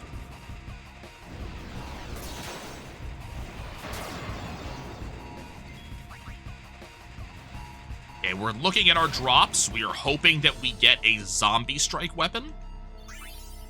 We did, so we have zombie strike on Tidus. Cool, that will help and save a little bit of time later on.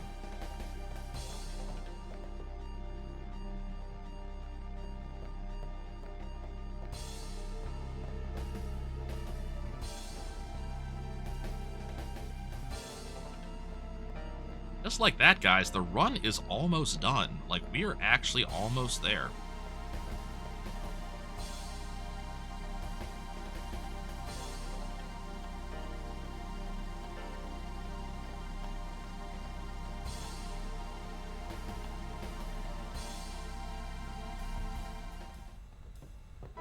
Well, wait till you...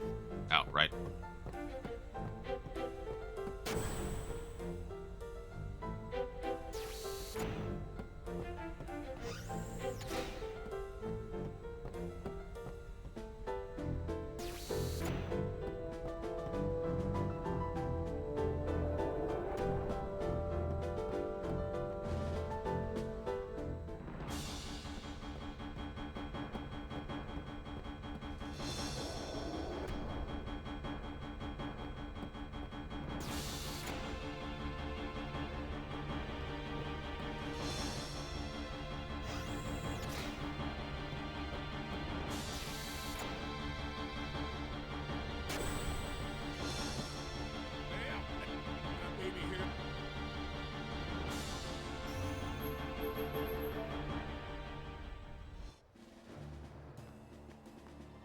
Okay.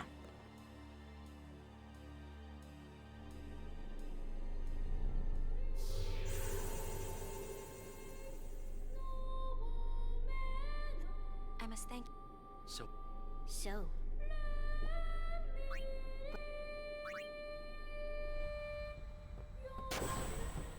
Okay, now for the shortest menu in the game. And it's done.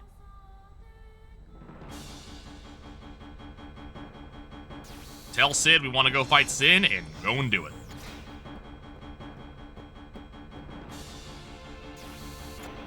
Not a lot of time to save in these next couple of splits, unfortunately. A lot of it is just pure RNG stuff. Maybe we'll get some crits on the various Sin cores. It would be, it would be nice if we got Meme Beam and stuff like that, but I don't have much time to save from here on out, so it's going to be a lot based off of just straight RNG, how many encounters I get. I think I have maybe a little bit of time I can save on Egg Game.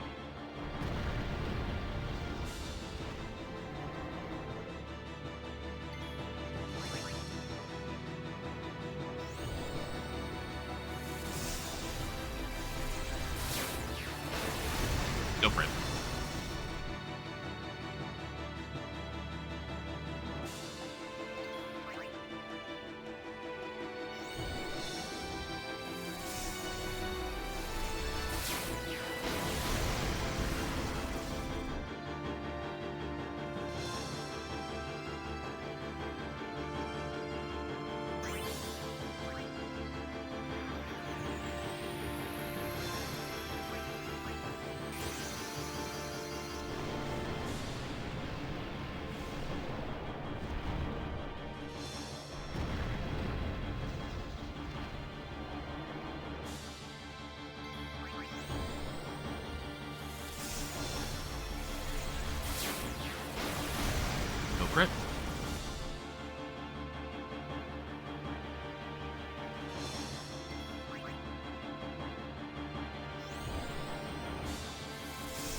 Okay, into booping the snoot.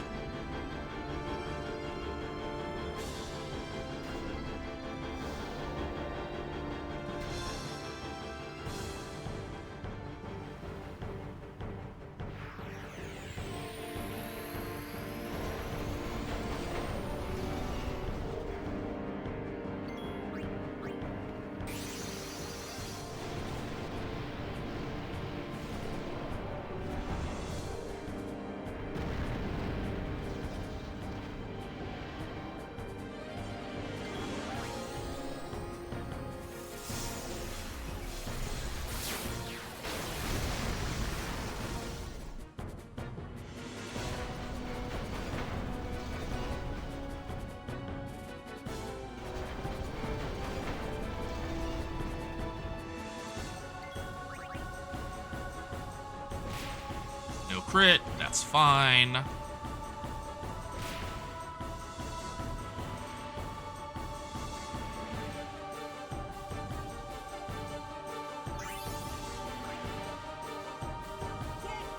Didn't see how many levels Yuna had.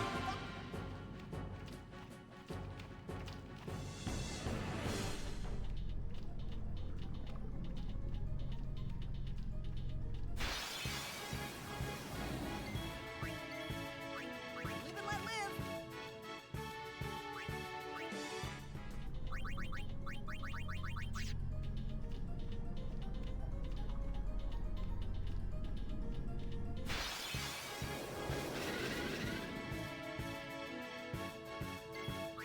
I won't go so easy Pretty sure on we're you good, next though. time.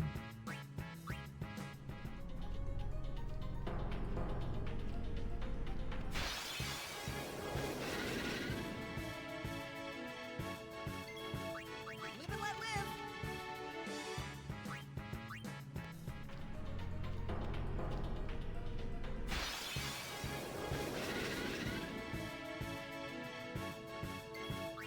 I'll be right back. So we may end up saving a little bit of time on Seymour if the encounters are nice, but we are getting a lot of encounters here.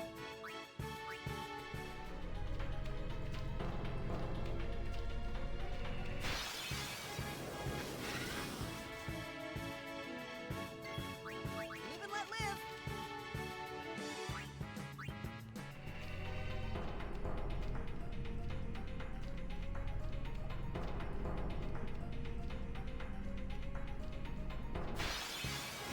And the camera is being a little bit of a jerk. Rock, is it?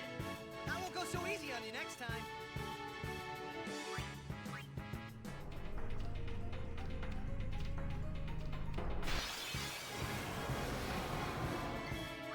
I won't go so easy on you next time.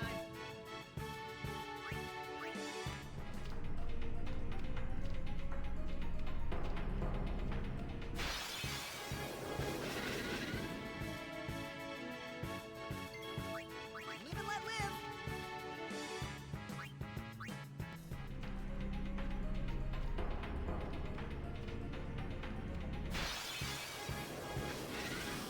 Lots of ambushes.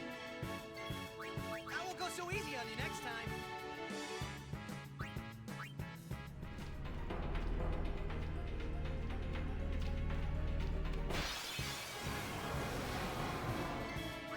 I won't go so easy on you next time.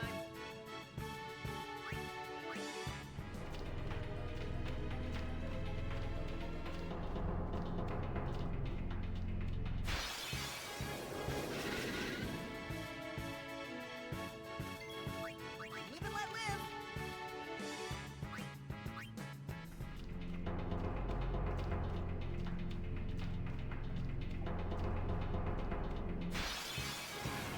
Last second encounter is gonna waste my time.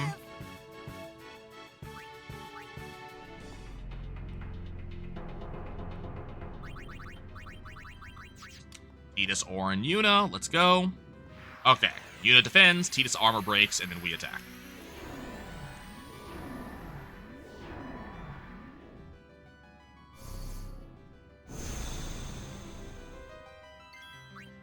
And armor break, please don't miss. Didn't miss. Then some Bahamut.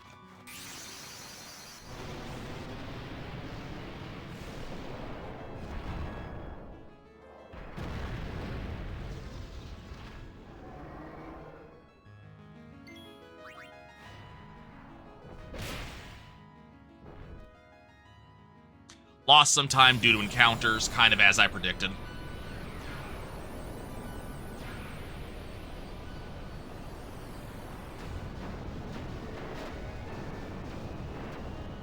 A lot of time lost to encounters.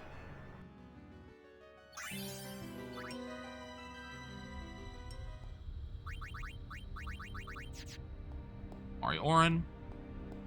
We do have a Riku Overdrive. We got it in Mount Gagazet and have not used it yet. So I don't have to worry about anything. I'll be right back.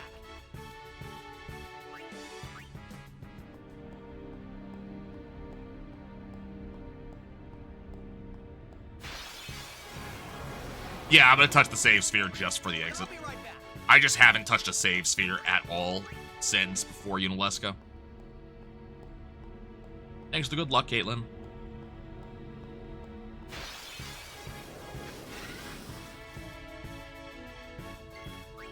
I'll be right back.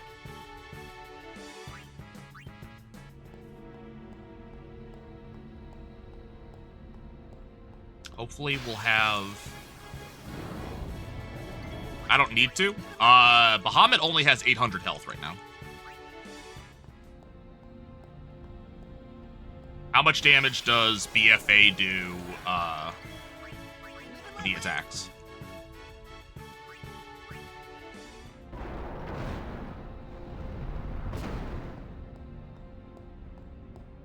Why? Because I haven't healed since Yunalesca. I'll be right back.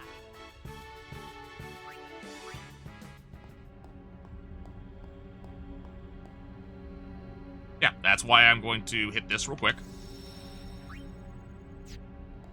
There we go. And we're done. Okay, let's hope for a good eggs.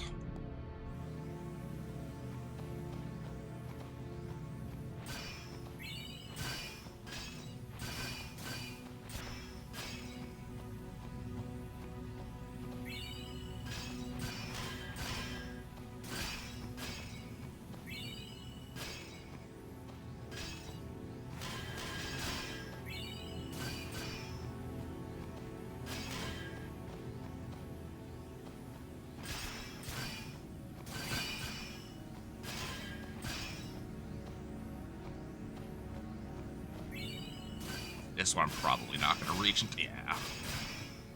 Oh, damn it. Live and let live.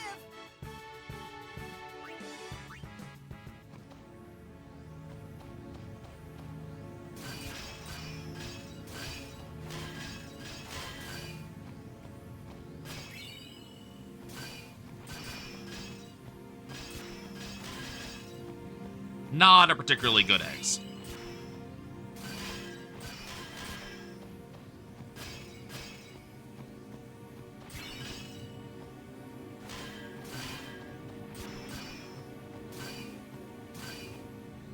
Come here, you.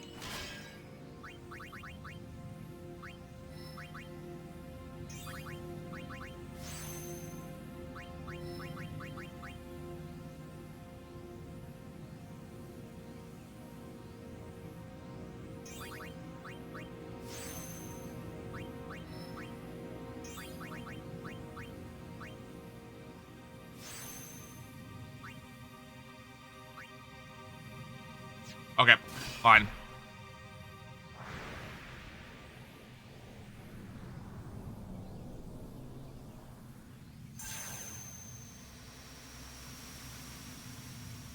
I don't have enough moves to do Spear Change.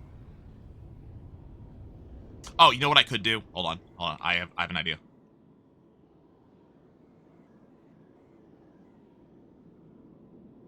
I have an idea.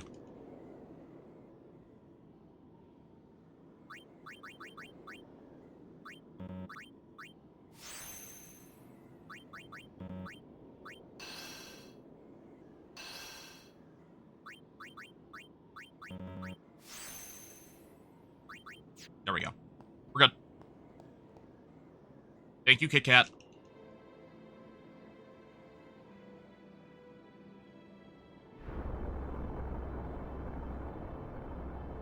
Kit Kat brought it up the other day on Mr. C's stream, and I just remembered it.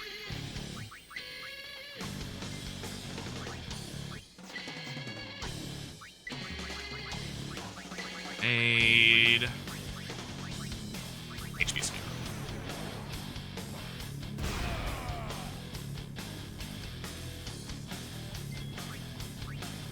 Hawk. Yuna. This of Hamet. Okay.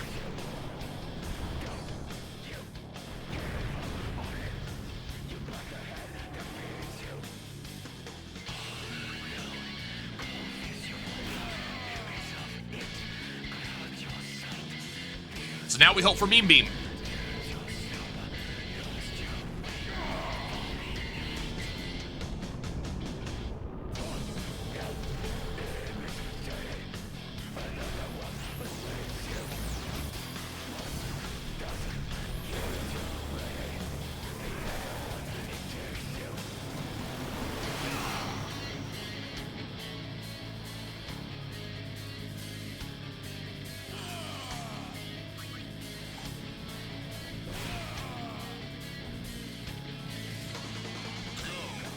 No Meme Beam.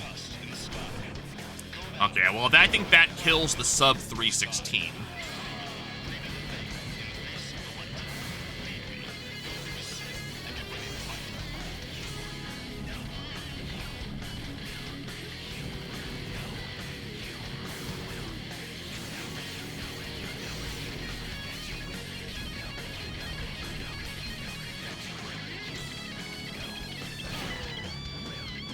Oh, maybe not. Hold on.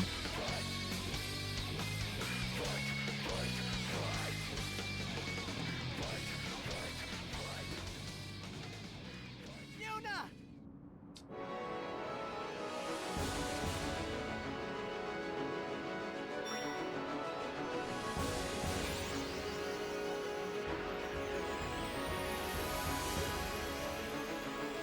Okay, spare change right up to.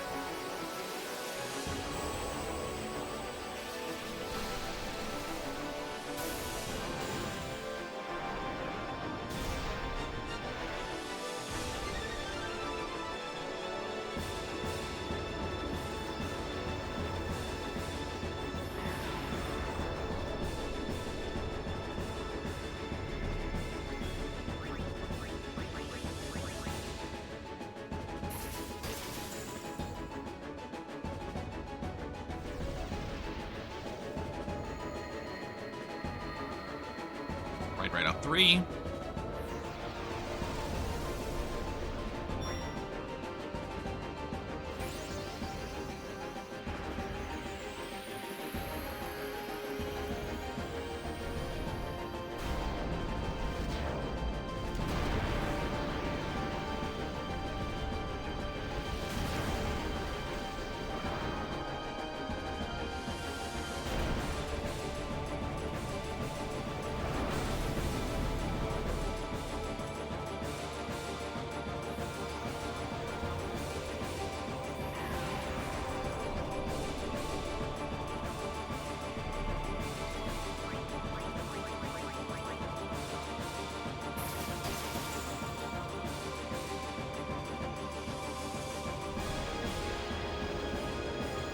Right up 3.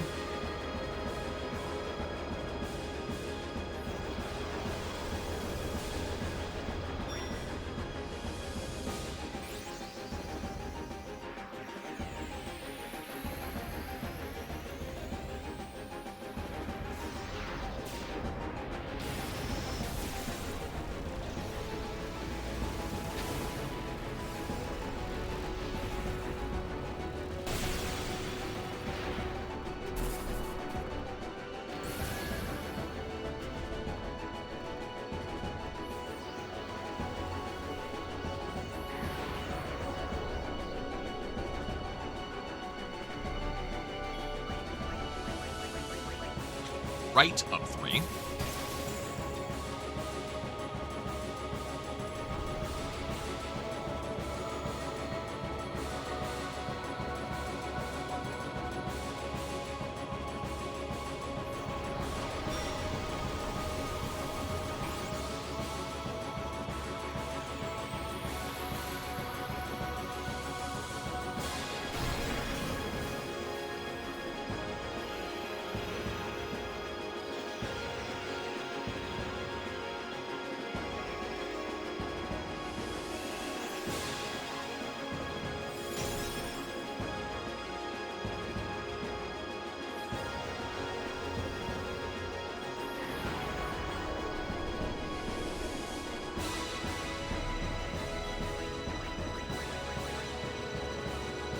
right up 5.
End, switch weapon, attack, thing.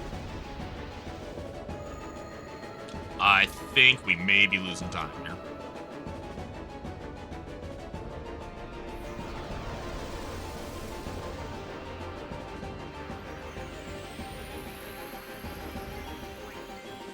Then let's do that. See this attack.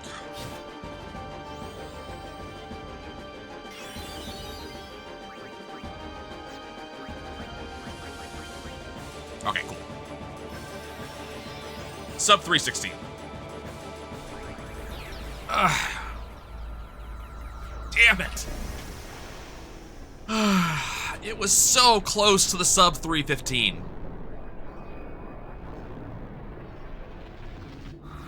It was so close.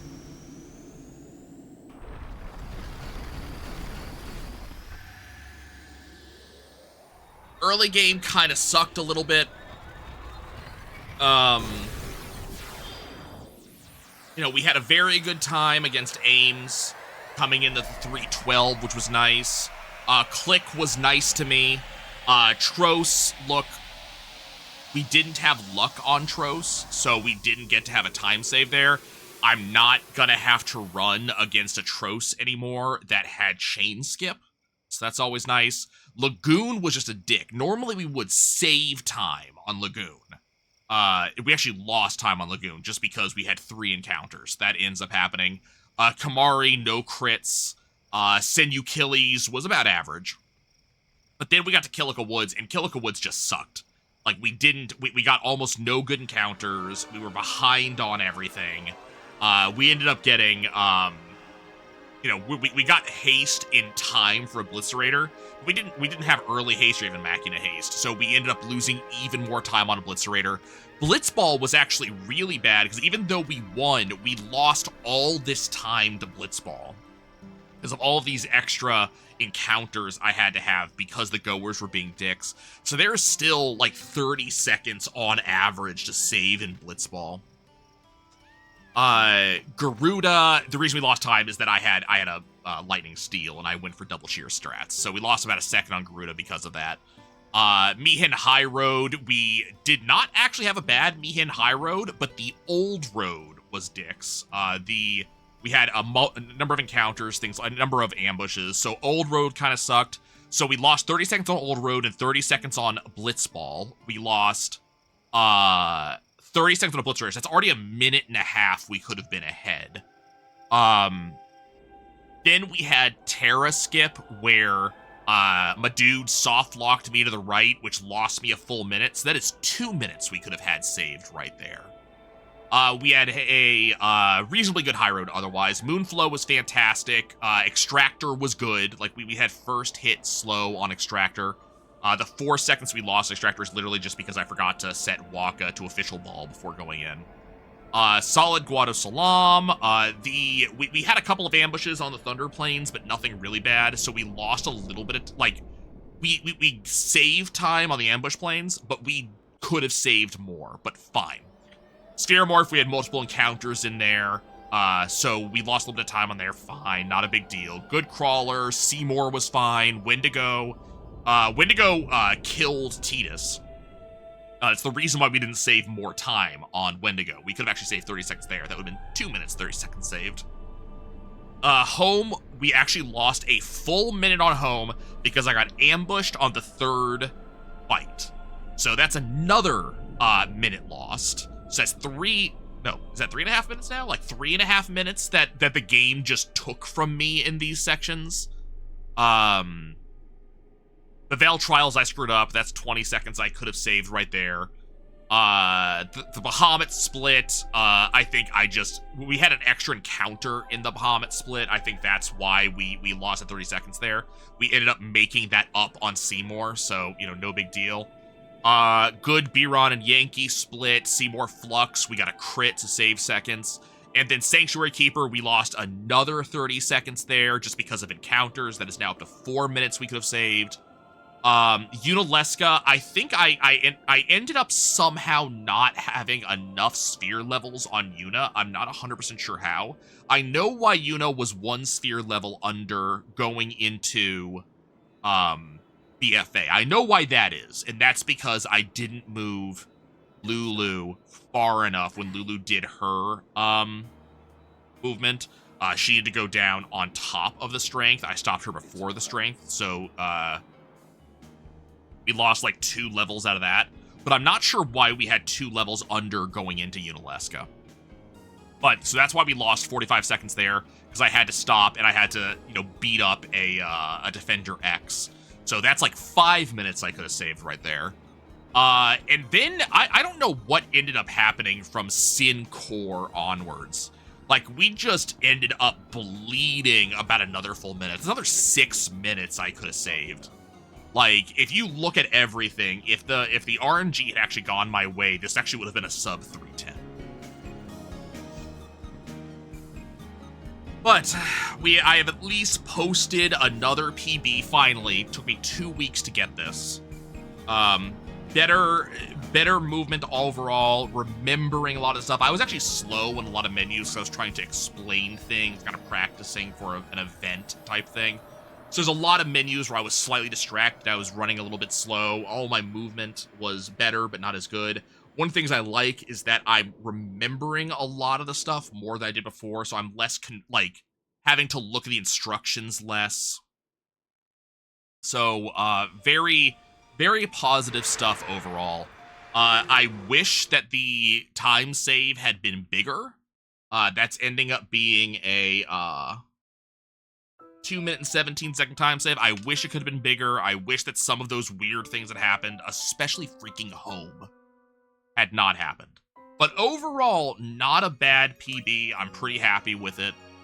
We're going to keep going because the 315 I can easily get if things don't specifically go against me like they did here. And then that actually shows, just kind of looking at where some of these time losses were that I could have done something about. Like sub 310 actually feels doable.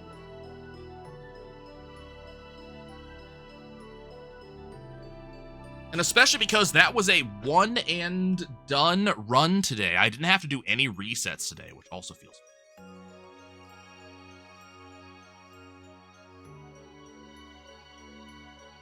Okay, is there anybody running who we can go say hi to? Yep, looks like Elite Gamer is currently running. He is currently on Seymour Flux. Looks like he's running against another gamer, Garrett the Carrot, who I don't particularly know. But we're going to go and give him all the good lucks. Thank you so much, everybody, for joining me for the past 3.5 hours. I do greatly appreciate it. Please go give Gamer all the support you have given me. I would appreciate it. Thank you so much for joining me, guys. Let's up here. We're going to raid Elite Gamer __.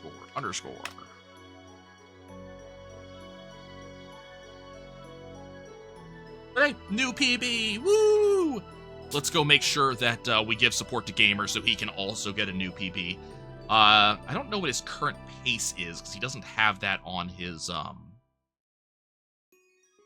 overlay, but he is currently 2 minutes ahead, which is awesome. Thanks for watching, guys.